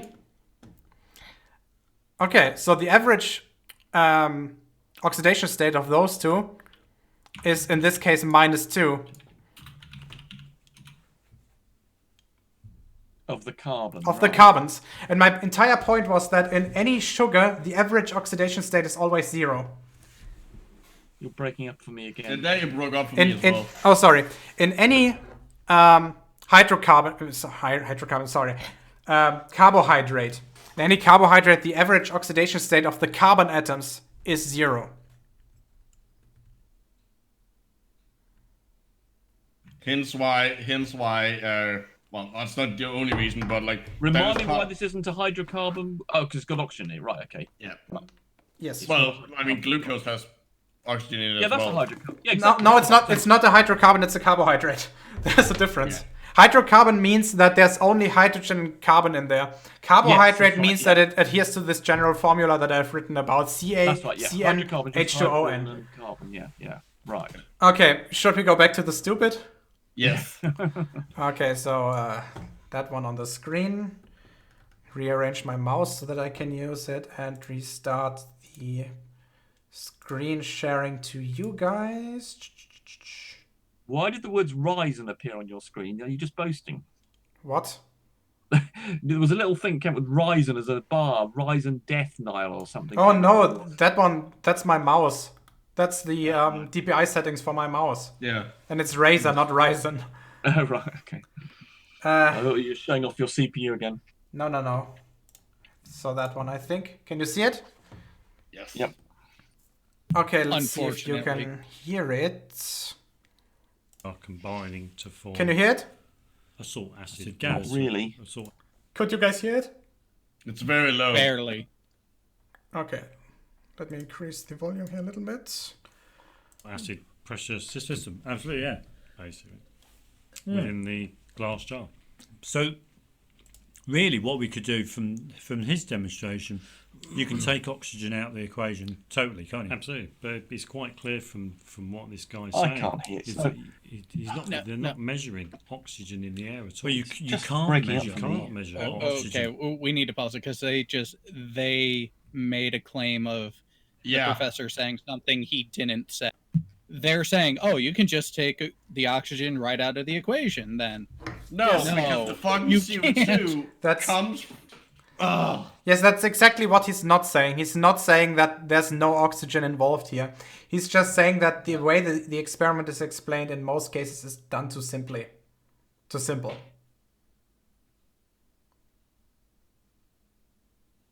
Yeah, and as we established, it's quite complicated. When you've got gaseous products, you've got problems. And also the carbon dioxide dissolving in the water, I think, is an issue as well. Yeah, that takes a while. If you let it stand for a while, then maybe. But in the first few minutes or so, no. Also, it's not really going to matter that much. Well, I don't know. It's quite... You've gone quiet to me. This is... Well, I went quiet because you were talking. And sorry. Yeah, sorry, I'll be polite. Sorry, microphone. I suppose what's the solubility? Yeah, well, I suppose I need to work out what the solubility of carbon dioxide is. It's not as high as you think. Yeah. It's probably more than oxygen, actually, but... Oh, it is much more than oxygen. Yeah, but you can basically forget about it for this experiment, at least for the first few minutes. Yeah. Okay. I mean, it's gonna rise afterwards, but you're gonna have to wait a couple of hours for it to actually really start mattering. Right. Okay, let's continue. Using this method. But that's simply because there is no oxygen in the air. Because the water level rises not because of oxygen consumption. Absolutely. It doesn't do because there's no oxygen in the air. I know, yeah, of course. The water level only rises simply because of expansion and contraction of the gas that's in the airspace. Okay, stop. Then again, why don't they do an experiment where they actually check for that? Exactly. These are just people just voicing random opinions they've randomly thought up, randomly in their sleep, and randomly voicing them. Rumpus. You made a mistake there. You said that they have thought them up. They didn't get that far in the process. They're just emitting this. Didn't get far as thinking. Went from the base of the brain. Right. They've gone from emitting a noxious gas to emitting noxious thought. That's thought in a very broad sense there, Jared, I guess. Exactly. I mean, does a single transistor already count as a computer? Yeah, it's just a shit computer. Let's continue. Well, let's have a look above the show people what we've done. Absolutely, of course. Yeah, let's have a little show what we've done. Now, here we go. We've got this. Let's just check. We've got the volume's off. Here we go. So we've got three little areas of candles. We're going to light our first candle. So it's in a tray filled up with water. There's some soap bubbles in there, some washing up liquid. And these candles. Whoa. Why have you added soap? Yeah. Why did you have another variable in there that's going to mess with your results? I don't think the soap is gonna do very much. No, it's not. It's not gonna do anything. It's just weird because it either suggests that they deliberately added it for some reason, or that they decided to like just do this experiment randomly when they had some soapy water lying around. It's not gonna matter, like, but it's still just weird. Candles are hard to light because we've actually done some demonstrations prior to they're a little recording. bit. Some of them are a bit damp. So there we go. We've put some spaces in the bottom of the in the bottom there, just to raise the jar off the tray, to allow the water to run freely underneath the jar. And we've also marked the jar into I thought fifths. that didn't work. Yeah, the jar's been marked into fifths. So you know, there we go. Let's see if we get a fifth rise. So here we go. First little demo. And I don't believe none of the previous videos we've watched, nobody's actually marked their jars. Yes, they did. Yes, that's why they used a graduated cylinder. Also, just putting up a stick beside it is perfectly fine. That's the same fucking thing. And do they even have enough water in the tray to get the amount of expansion they're expecting? Yeah, they should. They should, yes. Also, I think I know why they used the soap to demonstrate whether air, or when air is bubbling out, because the bubbles would stick better. Possibly. I mean, I'm giving them the benefit of the doubt here. I'll just assume that they actually did something. Credit. Yeah, I think they're intelligent enough for that. I think they actually might have thought about this. Might have. No. I'm gonna have to X the doubt I'm gonna on be that one. very surprised if that's. And I'm gonna go eat dinner while it's still hot. Yeah, and I think I'm gonna have to give up too. It's just breaking up so much. I can barely hear what they're saying. I have to keep on swapping to the YouTube to hear things. So I don't think I can carry on listening to this. I'm afraid. So okay. I have to go as well. Is it fine for the other ones, Jared and Micro? It's fine for me. Yeah, it's breaking up. It's a little bad, but like it's not like unbearable. Like and the difference in the volume between the video and you, and I have to keep on changing the volume to hear what's being said, and and it's still breaking up. And I've got the YouTube. So well, that's just what we have to do for the audience to be able to. Yeah, I think the audience listening on YouTube is fine, but for me, it's just. It's I mean, I can hear it fine. Okay, so using headphones, I was able to hear the video enough. Yeah, I'm using headphones as well. Yeah, I think, but it's breaking up as well. So I think I'm gonna have to give up on this. But anyway, have fun. These guys are real idiots, aren't they? Jesus. Yes. Anyway, yes, they have fun anyway. So, okay. Good night. See you. Thanks for joining. Okay, let's continue. Into fifth. So the candle's still there. Not much is going on. No. And there you go. The foamy bubbles are moving around. There you go. It's rising up. Yeah, water and rising. the flame's dimming. It's gone out. The flame's extinguished. The water level's still rising. Oh, but it didn't go up to the first fifth. But it didn't go. It's a bit way short from the first fifth. Yeah, we do. So we got a pan. Mark the water level roughly where it is. There we go. I think you take the camera off the tripod. Yeah, there we go. Get a better view. There we go. And a better view. There we go. There we go. You can see the water there. You can see how much water has just below risen up the jar. Just below the blue line. Just below the blue line. Okay, so we take them. Wait there. Sorry. Yeah, certainly not a fifth. Certainly not a fifth. So we take the water out of there. remove the jar, and light our next candles. Well, we more or less do exactly the same as what that doctor in that previous video we saw. Absolutely, Except yeah. he understood We what he light was 3 doing. candles. Because we light 3 candles, absolutely, of course, yeah. Why not? Come on, move it Could forward. have had a little birthday cake here. Yeah. Where's our birthday cake? Yeah. Could have had a little birthday cake. Here we go. Yeah. Stop, I can already tell them where this is going. The effect is going to be much bigger here for the simple reason that the temperature gradient is going to be bigger. Yes. They're going to heat up the air inside their vial much faster. Also, they are gonna be using more. Technically, they are gonna be using more oxygen, like a higher amount of oxygen. Technically, yes, but that won't make that much of a difference.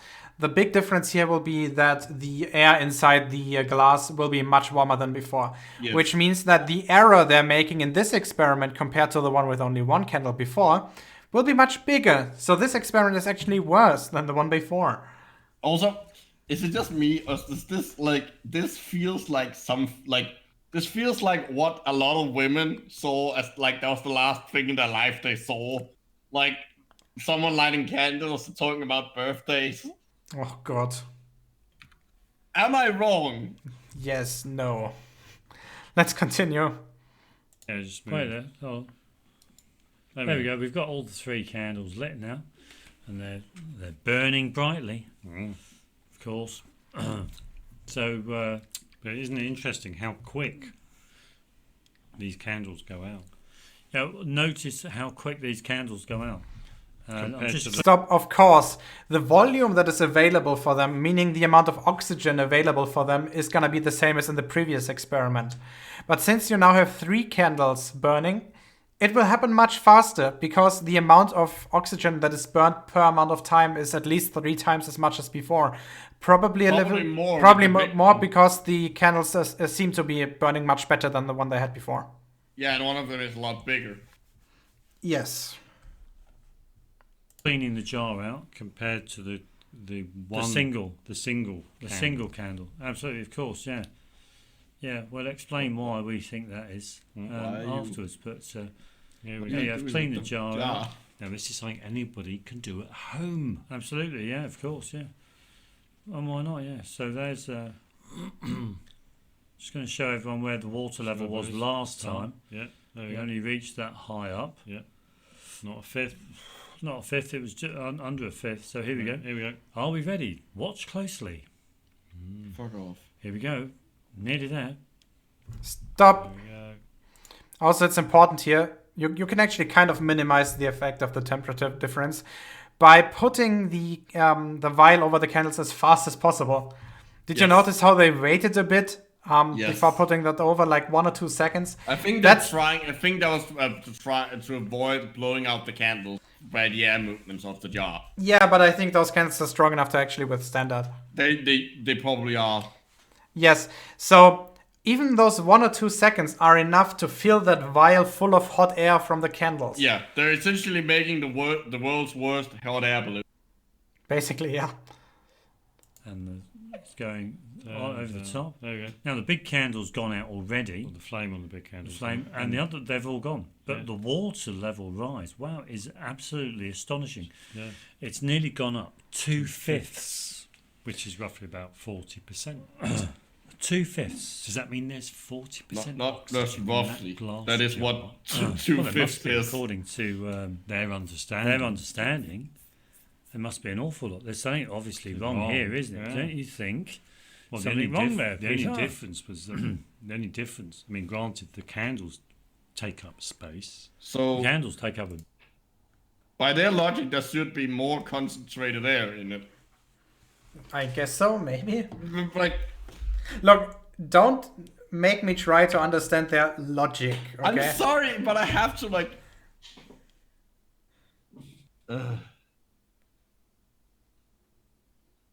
Yeah, Drew G. Basically, the air inside there is warmer, which is why when it's cooling down after the candles are out, the volume difference will be much higher.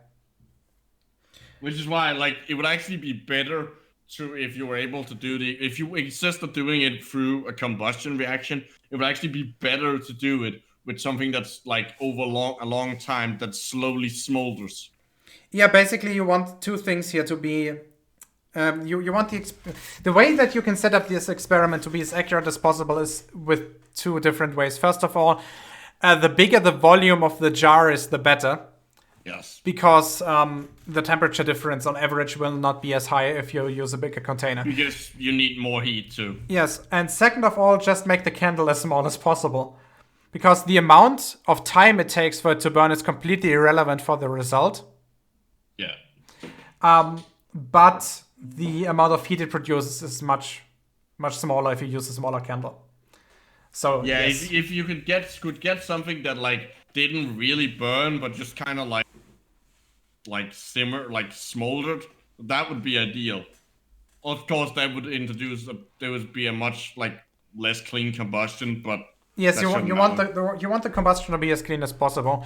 And I think still the best way to actually do this experiment is to use a material that does not produce obviously, gaseous products. What I was saying is, like, if you insist on doing it like with a combustion. Combustion reaction is relative, because technically burning a metal still counts as combustion. Okay, fair enough. Like, if you insist on something that like setting something on fire, like, you know what I mean? Yeah, okay. If you want to see fire, then yeah, the way you described it is fine. But again, it's not the most clean way to do this experiment. No, it's not. Let's continue. Bit of space, but not much. There's clearly more heat being generated in that demonstration there. Absolutely, yeah, of course. Yeah, more heat. Yeah. Stop. So they do understand that they produce more heat, and they probably also understand that the air inside the vial is warmer. That's their excuse. Yeah, and yet they don't draw the conclusion that we come to, that their experiment is fucked because of this. Well, not necessarily fucked, but much less accurate as expected. Well, but even if they say they still have to consent. Like, even if they don't agree that it's oxygen, they will still have, if they actually do the experiment properly, they will actually have to like contend that there is roughly 21% of something that disappears. So, like, whether or not that's oxygen or compressed, like, concentrated air, there's still something being burned up, which they're also denying. They're contradicting themselves. God, they're stupid. I don't think that they are denying that there's something being burned. Well, they kind of are, because they seem to be implying that this is that because it like depends on the amount of heat, that the heat is all that matters. Okay, I can kind of see that point. Like, I'm not sure what they're actually trying to say, because it's so fucking confusing and nonsensical. Let's continue. It's probably gonna get worse anyway. Yeah, probably. Yeah, it's our understanding that why this. When we think about the heat, there's more heat being produced by those candles. The air was a lot hotter, so it would have expanded more. And because of that expansion of the air, like the doctor said, it would have left as you was lowering. A lot of it would have expanded out of the jar. Stop. Then again, do an experiment that eliminates heat as a factor, which is possible. That requires you to have chemistry knowledge. Not necessarily chemistry knowledge in this case, but more physics knowledge, I think. Well, no, you need to know what reaction you can do that eliminates heat. Yeah, you could still use the same reaction, just use a smaller flame and use a bigger container. The point is that it would require them to have knowledge. Okay, that I accept. Are not allowed much in. Yeah. And as you're pushing it down, then you would have gotten the water level to rise up, especially this much. And that would explain why the candles went out quicker. And that would now, one of the things we've got to mention about why the candles went out quicker is that a flame needs pressure in order to exist.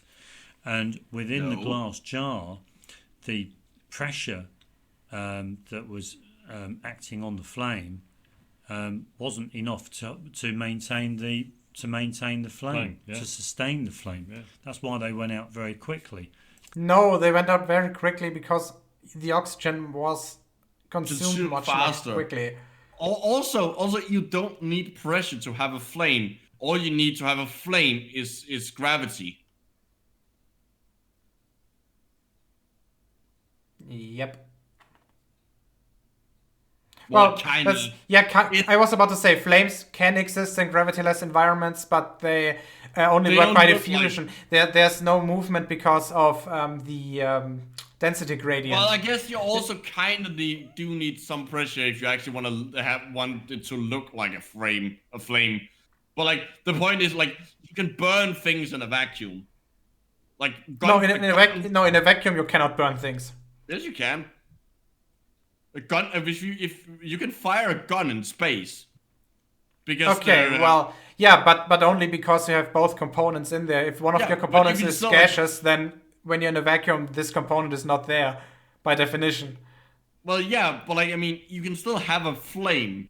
You still have fire in a vacuum. That's like, otherwise. Okay. We were talking past each other. I thought you were literally talking about candle flames. No, obviously not. Like. Okay, great. Yeah, I see where the misconception is. They claimed that you needed pressure to have a flame. You don't. Yeah, but I think they were talking specifically about the candles, which is why I'm giving them that point. Well, they're still wrong because the candle isn't extinguished because of the lack of pressure. The pressure hasn't dropped that much inside there. Unless you want to give them the benefit of that and say they mean the partial pressure of oxygen. Good question. I'm not sure.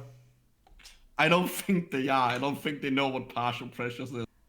Because of the pressure inside the glass jar. Yeah. So that's I mean, there's no oxygen. These demonstrations do not show oxygen at all.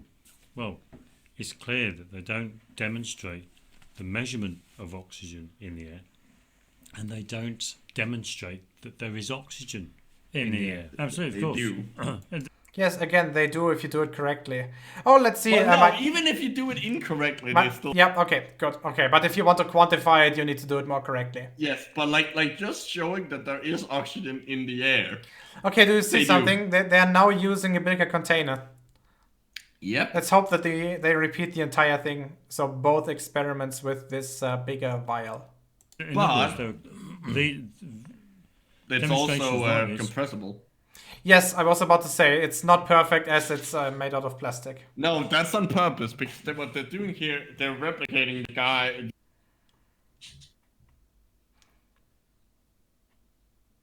When they're telling you that there's oxygen, there's 21%, they're all contrived to get people, to convince people that claim of science is true, whereas it's in fact false in our opinion. Yeah. See, now in this one we're using the plastic bottle.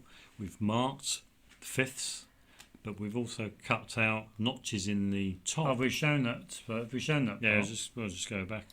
Yeah, here. What? Just go back. Yeah, we've marked out fifths on the bottle. And so there they are, marked out fifths. Yeah. And the top of the bottle has got notches cut out to allow the water. Okay, I thought they were, because they said on the bottom, I thought they were saying here. They had made holes in it. Yes, which would obviously ruin the entire experiment. Okay, but seep in. Absolutely, because we don't want a seal to be created. We don't when the lip of the bottle touches the top of the tray. Yeah, we don't want to hinder the water. The water needs to go freely in. Yeah, because you could create a vacuum and it sticks to the tray. So here we go. Let's watch. Let's see what happens. Okay, so it's on. Now we're seeing lots of bubbles, which is expected because now you're heating up the entire thing. Yep. Which has stopped. We see water rise. And it stays there. And now the water's going down.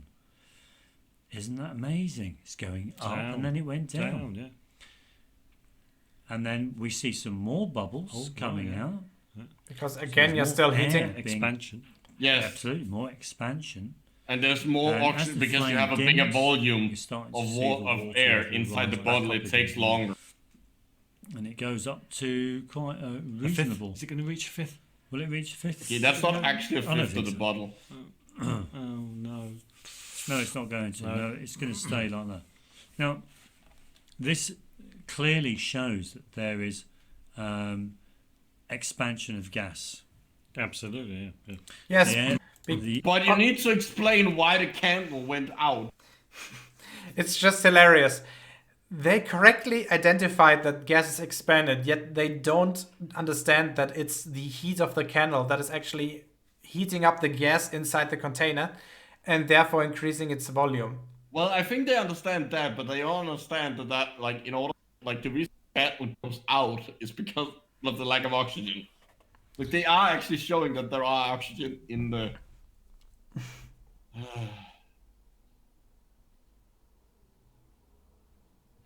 Okay, let's continue. The air expanded because of the heat generated by the flame of the candle. Okay, and it's my understanding, okay, that to account for why there was a sudden rise and then lowering of the water level after the bottle was placed on over the top. So we see bubbles because there's expansion, okay, and then we see water level rise. Now, as far as I'm concerned, this is my idea why this is, and that is whenever a gas expands or a material expands, it will generate a vacuum, and that vacuum will want to be filled, and this is why we're seeing the water level rise. I think the reason this is happening twice, first of all, the bubbling out. No. What? No. He just said that the reason why it happens is that when something heats up, it expands and creates a vacuum, and the vacuum will the water is filling that vacuum. He has it completely backwards. I was about to say he's getting it backwards. But the reason why I think you first see the expansion, then the contraction, then the expansion again. Yeah, it's because some of the air inside it is bubbling out, expanding out of there. Yes, basically. And then I think the second time, because I think it happens again, doesn't it? Yeah, it happens at the end. And then it rises, and then I'm sure that what could be why it's going back down again. What do you think? Well, it's expanding. I think it's expanding even more, which is pushing out the water.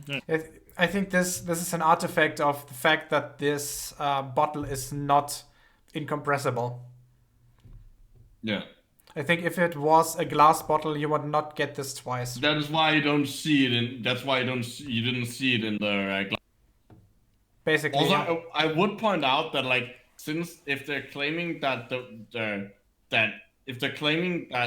well, they're not claiming. I mean, in their idea, if they're saying that oxygen, the thing that burns, is actually like concentrated air. Once the air contracts, then surely that should be able to reignite the flame, because then you're concentrating the air. I think we asked this question before. Actually, Probably. I did quite in the beginning where I said that it should just continue. Yeah. Which is kind of the same point. Okay, it's 9 minutes to go. Let's hurry up with this.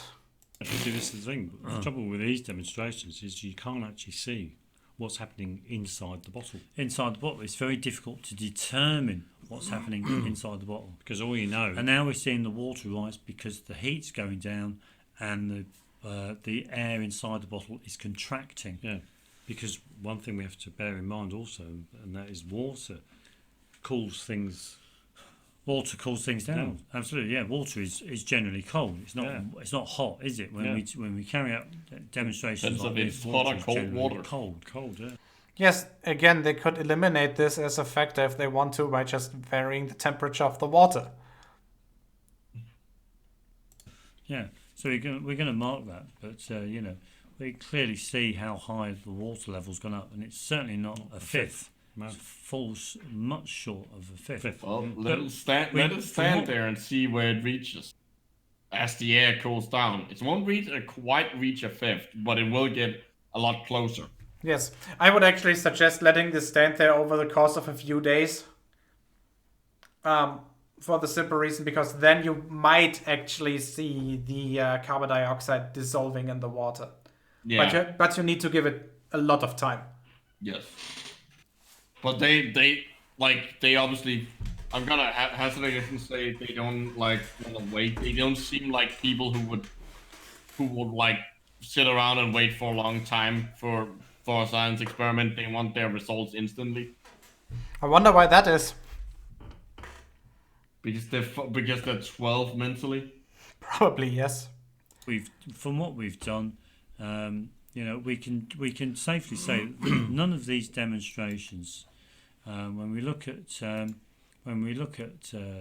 this guy here with his candle, tea light, and all this lot, when we look at this one here, none of them demonstrate oxygen being a constituent of air, and none of them demonstrate that there's 21% oxygen in the air. Yes, they do. Absolutely. Yeah. None of them. Let's have a look at the comments. Here we go. We're on this Catherine's one. Who have we got? The King of Chemists. Hey, some oxygen is burnt by the candle and converted into carbon dioxide. That's what the Asian guy was saying, wasn't he? Oh, yeah. You are measuring along with it. Then how can you get accurate results? Absolutely, of course. Yeah. MZ, this is a good one. That's just wrong.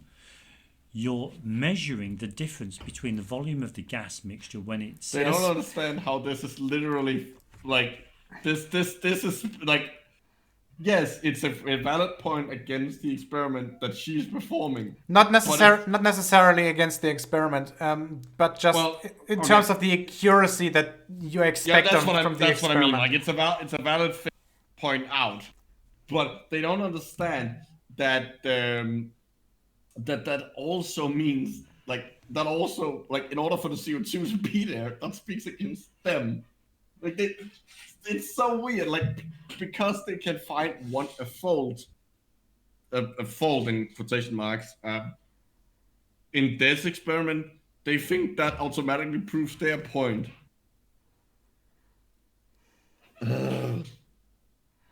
Yep. Let's continue. To when it's cold. By burning hydrocarbons, you're getting a mixture of CO2, COC, and leftover O2. It has nothing to do with initial oxygen volume. God, you're a science teacher. You should know better. See, one of the things is that you're even getting comments from Globies. What the fuck does this have to do with someone being Globie? How do we know that? They're just throwing all conspiracy theories together. Well, I mean, the same way that people throw evolution and atheism, evolution and atheism together.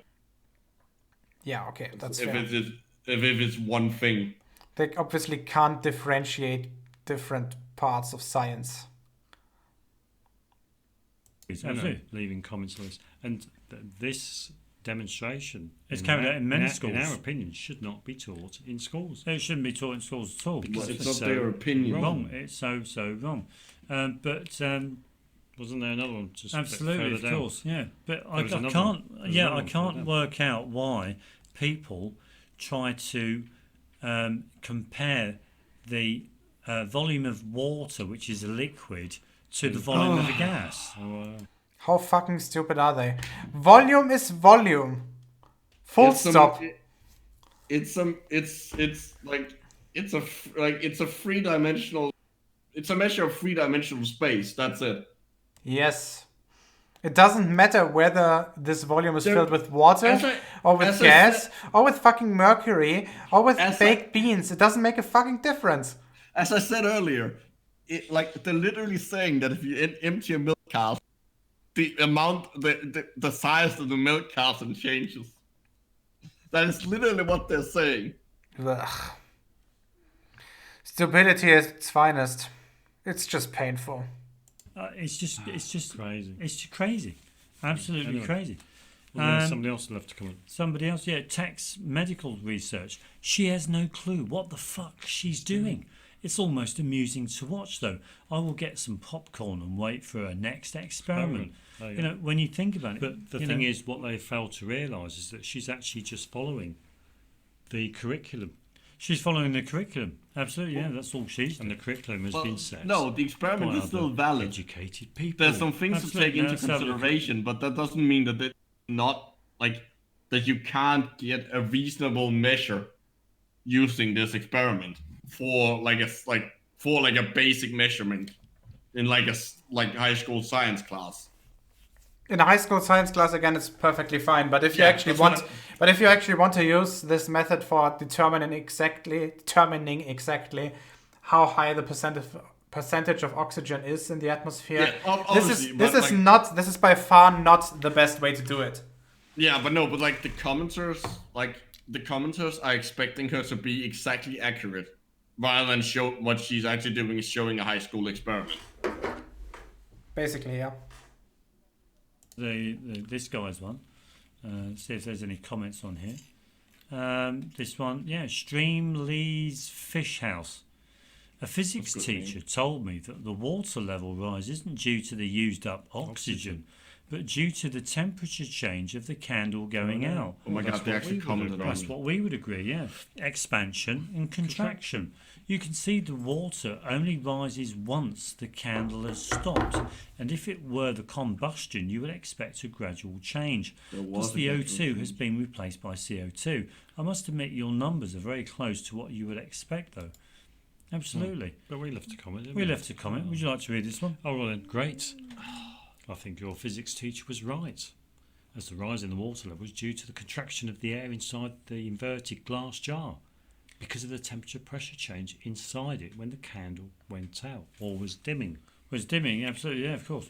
The only conclusion that I can arrive at, that you and your physics teacher overlooked, is that there's no oxygen in the air. Absolutely, Wait, stop. There's no oxygen. There we go. What? I think the zoom is fucking with. Yeah, I was about to say it looked like for a second it looked like yeah, I think the zoom, they just stopped their comment mid sentence. It's because the like show reply thing is being fucked up by the zoom. I think you're right. That confused me for a second there. It is like if you go to a page and zoom in on Google Chrome. Okay. In the air. Yeah, there's no oxygen in the air. Now. Because we have to remember that oxygen is concentrated air. Oxygen's concentrated air. Now,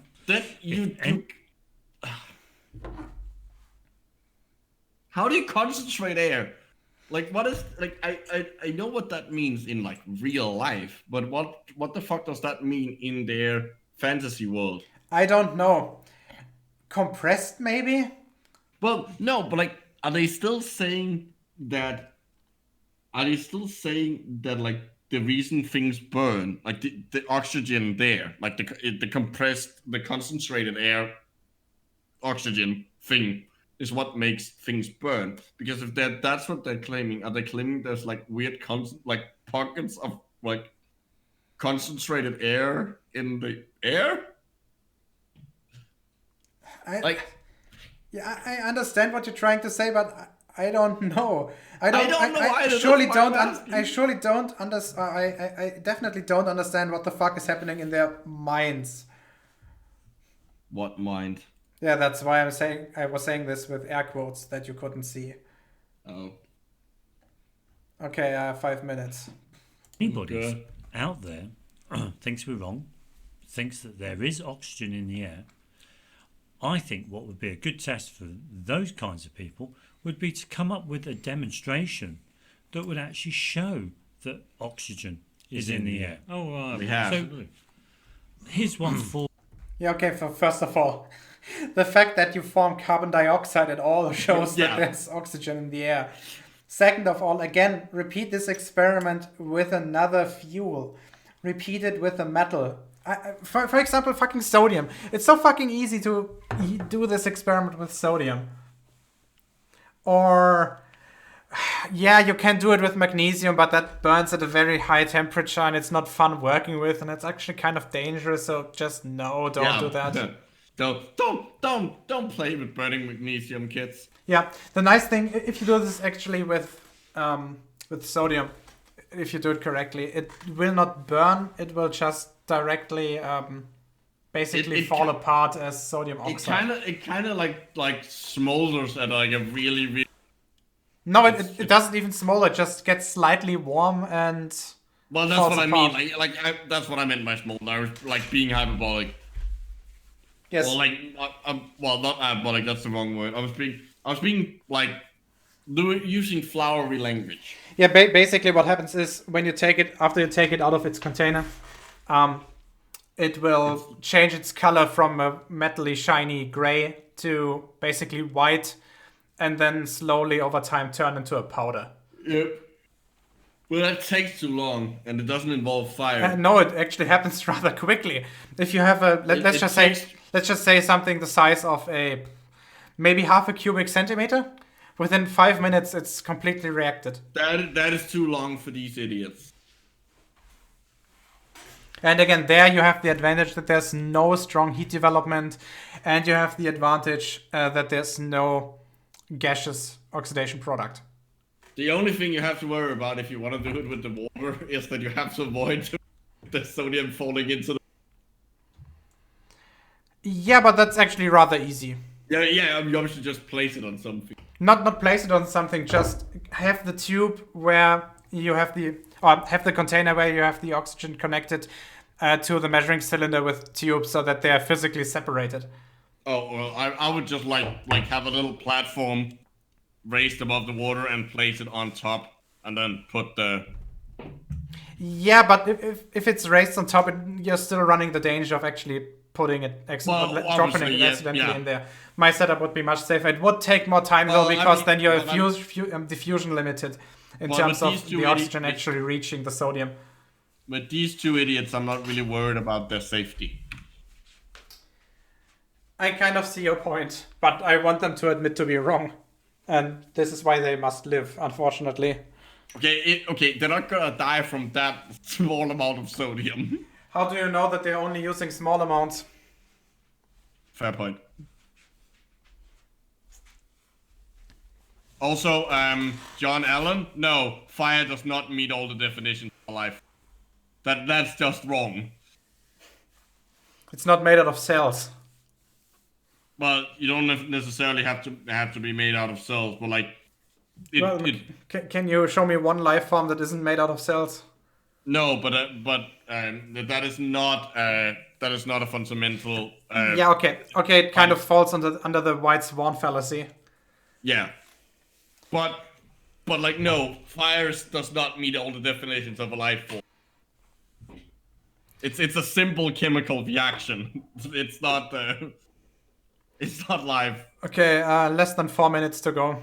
For you guys out there, how would you show to Peter and myself, or anyone, or anybody else, or that doctor from India or Pakistan, absolutely, that there is oxygen in the air? And once you've done that, you can then ask yourself how you can demonstrate to people that there's 21% oxygen in the air.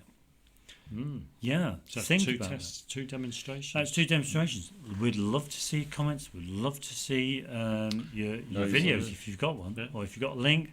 Let's have your link. We'll have a look at that. Yeah, and always remember, always make sure that you can do a demonstration that can be done by other people like us.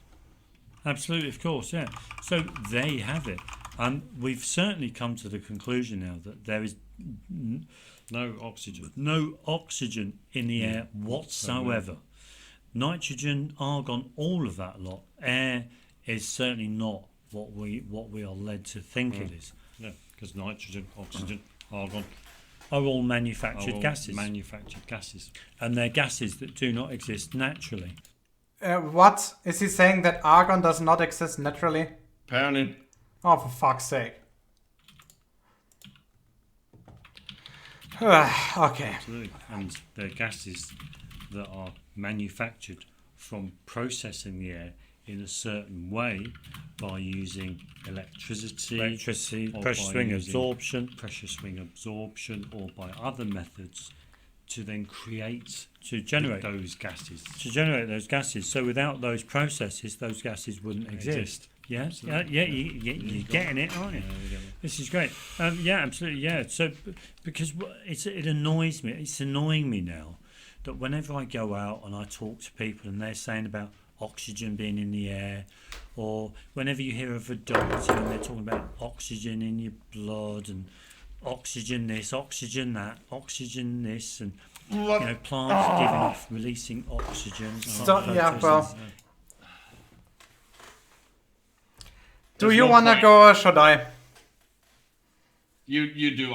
I'm too stumped by the idea like the oxygen blood. That's too fucking stupid. I mean, they do understand that we exhale carbon dioxide, don't they? I mean, I hope they do. I have no idea. Okay, let's just run this for 2 more minutes. It's all rubbish. Absolutely. We're living. We used to think that it's a zoo out there, didn't we? Oh well, you've only got to look at the way people behave. But we're starting to come away from that now, and we're starting to think that we're living in a nut house.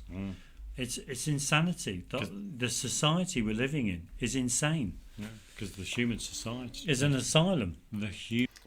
You know what? I think they're actually right on something. Because the fact that they are able to use technology that we develop using science, only to then just spew nonsense that is completely unscientific, just shows that humanity is utter garbage. Is that fair? Yeah. The human being go with that. Has mental health problems. Yeah, absolutely, of course. Yeah, human beings on a general level have mental health problems. Oh yeah, human beings in society have mental health problems. Absolutely, of course. Anyway, but let us know what you think. Leave a comment below, and they have it. But till next time. Oh, we may as well say, hopefully, we're going to get ourselves an oxygen concentrator. Oh, that would be nice. Yeah, wouldn't that be lovely? Because what that does is it concentrates the air. What the fuck is an oxygen concentrator? I mean, I would assume it's something that raises it raises the concentration of oxygen in the air. Yeah, well, I guess so, but why would they use one? Well, if you wanna get pure oxygen. Okay, 1 more minute. Reminds me of that comment someone says, no, an oxygen concentrator doesn't concentrate the air. It's not concentrated air. Oh, right. Because in order to concentrate the air, you need to compress it. And then I left them a comment saying, but you do realise that an oxygen concentrator does have a... Yes, and it concentrates the oxygen and not the air. How don't they understand the difference? I mean, look, I got this giant jug of water here, right? Listen to that. That's just a 5-liter jug of water, okay? And there's a bunch of ions in there. Yes. Because it's just your standard non-carbonated mineral water stuff. Yes. Okay. Concentrating the ions in there does not mean that you concentrate the water. I mean, what the fuck? Compressor. Built in. Yeah, absolutely. What does a compressor do? Absolutely, yeah. I'm beginning to wonder who's actually intelligent on YouTube. Cool. Anyway, thanks ever so much for watching. And always remember, till next time, if something doesn't make sense, it's nonsense. Absolutely. Thanks ever so much. Okay. Bye. Ta-da. Fuck off. Okay. Well, they want a comment, I'm gonna write them a comment. Please screen share as you write it.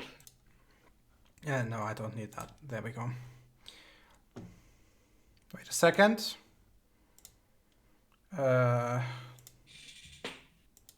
Entire screen, I guess that'll do. Multiple.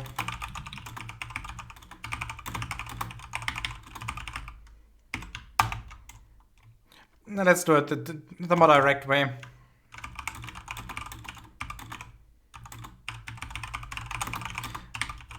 Doesn't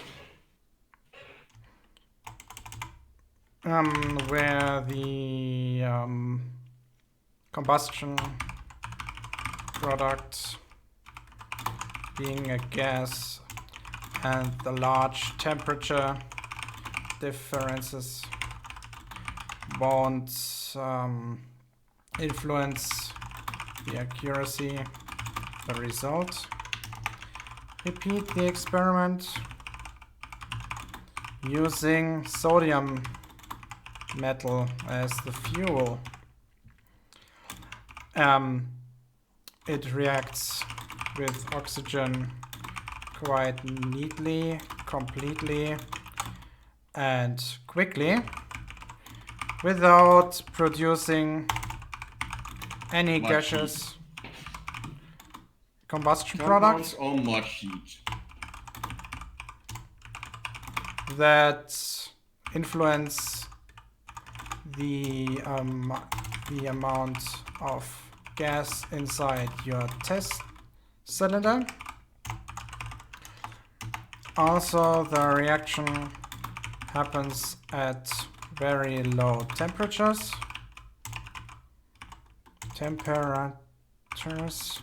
which means that you won't have expansion. The gas inside the glass containers won't be heated up as much as when candles are used. Do not let the sodium react with the water directly. First of all, it's a rather violent reaction, so it's dangerous, and I can't recommend doing that as layman, I think. Second of all, it would falsify our results you would obtain. Make sure that the sodium metal only reacts with the air. Damn it, I can't type today. It's going pretty well. I think you might have 2 spaces.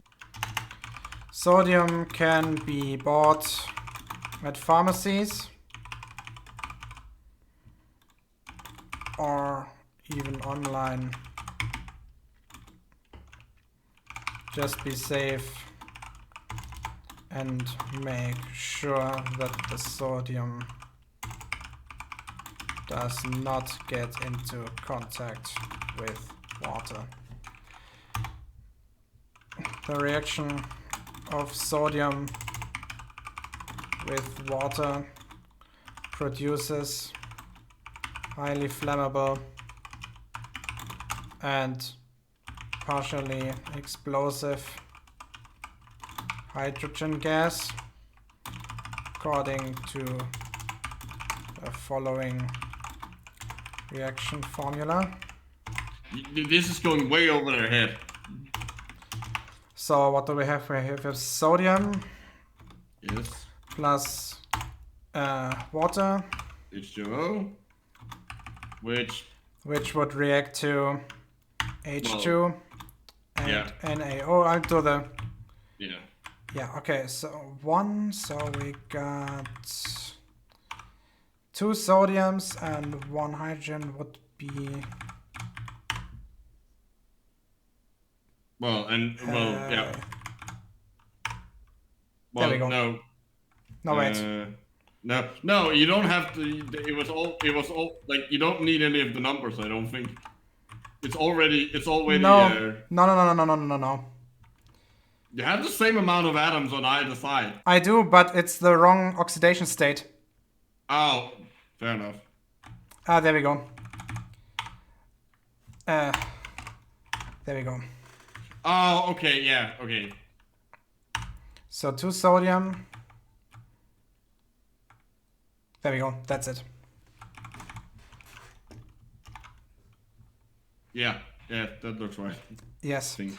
The reaction you want is the direct oxidation of sodium with oxygen according to the following.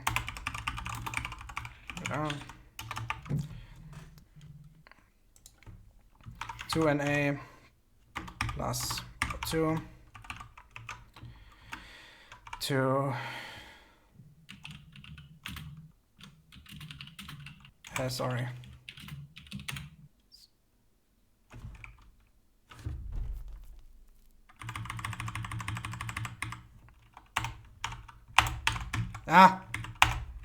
There we go.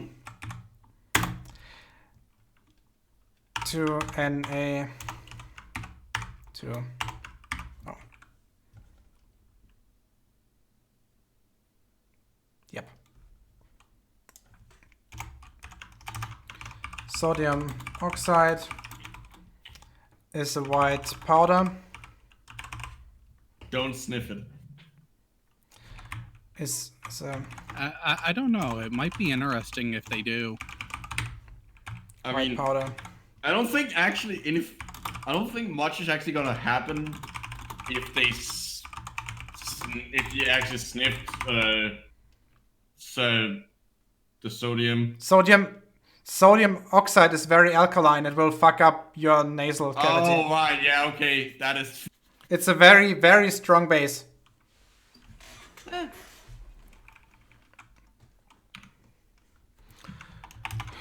If you need any advice on how to perform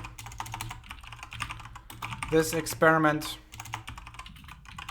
safely, you can reach me either by answering this comment or by messaging me on Discord at geostrebe #4475. I want to do an experiment. I was gonna say I see a lot of errant red lines, but then again, It's because it's German. It's because my browser and the entire operating system is set to German. Word is intelligent enough not to underline those, but Chrome apparently isn't. Well, time to click kommentieren. Let me just check whether everything is right. Like they care. Yes. They're not gonna fucking read it. You're like, most likely you're just gonna delete it. I think it's fine. Wait. Are you saying that they would be intellectually dishonest like that? Kommentieren? Okay, and regarding the experiment, I'm just gonna take the liberty and draw something like that. There. Okay, basically what we want is... So we want our petri dish that we had before. Mm-hmm. Or some kind of low water container.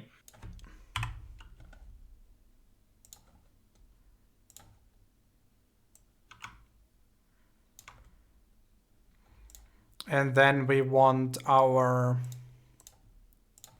vial number 1, our graduated cylinder, something among those lines. But don't put the sodium in here.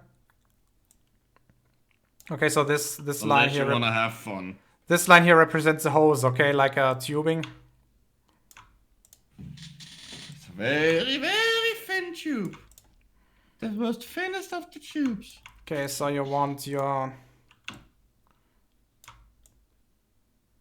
the sodium to be placed somewhere in here. It's round. It's globe propaganda. Yeah, whatever.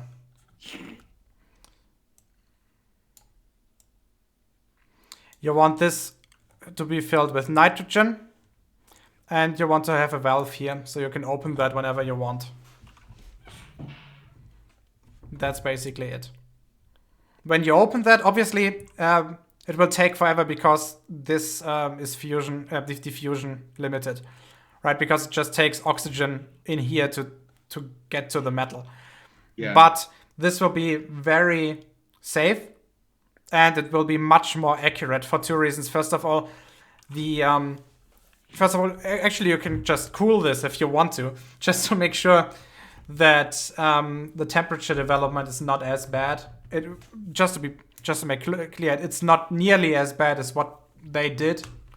But in order to actually optimize this, you could actually actively cool this if you wanted to. I don't recommend it, but it's possible. Also, I don't really think that's gonna make much of.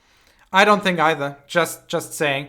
Second of all, make sure that even if there is heat development, you don't want the gas to bubble out here. You want the complete amount of molecules in here to be as constant as possible. Mm-hmm. Right, because if there's indeed a heat increase, you might just bubble out some of your oxygen. And that's just something you don't want, because you just want to actually measure how much you remove. This experiment obviously also offers the possibility to quantify how much is in there, because at some point increasing the amount of sodium will not increase the amount of volume reduction anymore. Yep, and it will you will notice that it stops crumbling. Yeah, so basically you can do this stoichiometrically if you want to. Yep.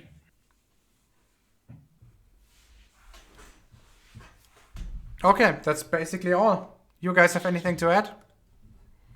No, other than the fact that they're fucking idiots. Ding. For so many reasons. No. Yeah, that's pretty much it. They get so much wrong and have had this explained to them so many ways, so many times.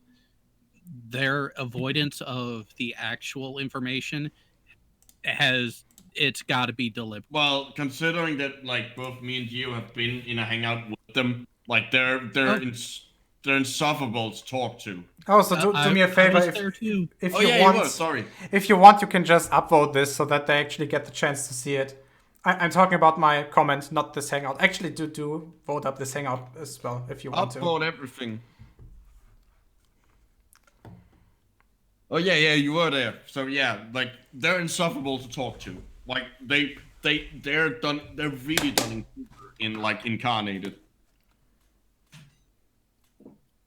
They're extremely arrogant, as you can probably tell from this. Oh yeah, because I had to mute them just so we could get a point out. Yep. And they ended up running away because, we're being censored. No, you're being assholes. Not to mention their accusations, the weird like semi-accusations of Team Skeptic being a pedophile. Oh god. That was fucking weird. These two have problems. Yes, like I mean, does utter stupidity count as a problem? They have more than that. Like they have like I feel like there's something else wrong with them. You mean psychologically? Yes. I wouldn't be surprised if it was so, but I'm not gonna comment on that. So obviously it's possible, but I'm not gonna claim that they do have a problem that days. Well, I'm not gonna claim that they have anything either, but like it seems to be more than just a stupidity. Like it is at the very least like complete other arrogance. Arrogance, definitely, yes. I don't think it. I think the fact that there are two people who continuously reinforce each other's stupidity has a lot to do with how the fact that they can get this far out. Okay. I'll test something.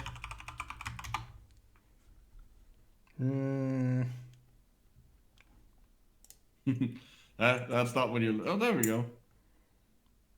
$8 for 5 grams of sodium. That's not too bad. 3, 4. So this looks like those are 500 milligram cubes. What do you think? Yeah, they are. They definitely are. So you can buy the stuff easily on Amazon. Yeah. Ooh, 99.99% gallium. I kind of want that. For why? Because it's cool. It's a metal that melts in your hand. Because I its know what melting gallium point is. is like 32 or something degrees. I mean, I'm just what like I want like I wasn't asking like why the fuck you want that. I was wondering if you wanted to actually do something with it or you had some just because it's cool. Like, I mean, I can literally look at my sample of hafnium here. Hafnium, that's also nice. Yeah, And I yes, got it. I know you bought it because Hafnia Yeah. is the Rome or Latin, I guess, word for Copenhagen. Yes, that's why I have it. Okay, so to the people, the all 78 of you that are still watching. If I ever caught a neutron bomb, I'm gonna be slightly more protected than everyone else. Okay, so to all the people that are still watching, thank you very much for enduring those, holy shit, 3.25 hours of absolute bullshit with us. Honestly, that's less than I expected. Yeah, me too. Usually the ratio of videos being watched and us actually talking about is 10-1 or something. Today's one, it was only 4-1, which is surprising. Okay, anyway, thank you very much for watching. I'm pretty sure I'm gonna do another stream in a few days. And see you then. Bye-bye. Bye. Later.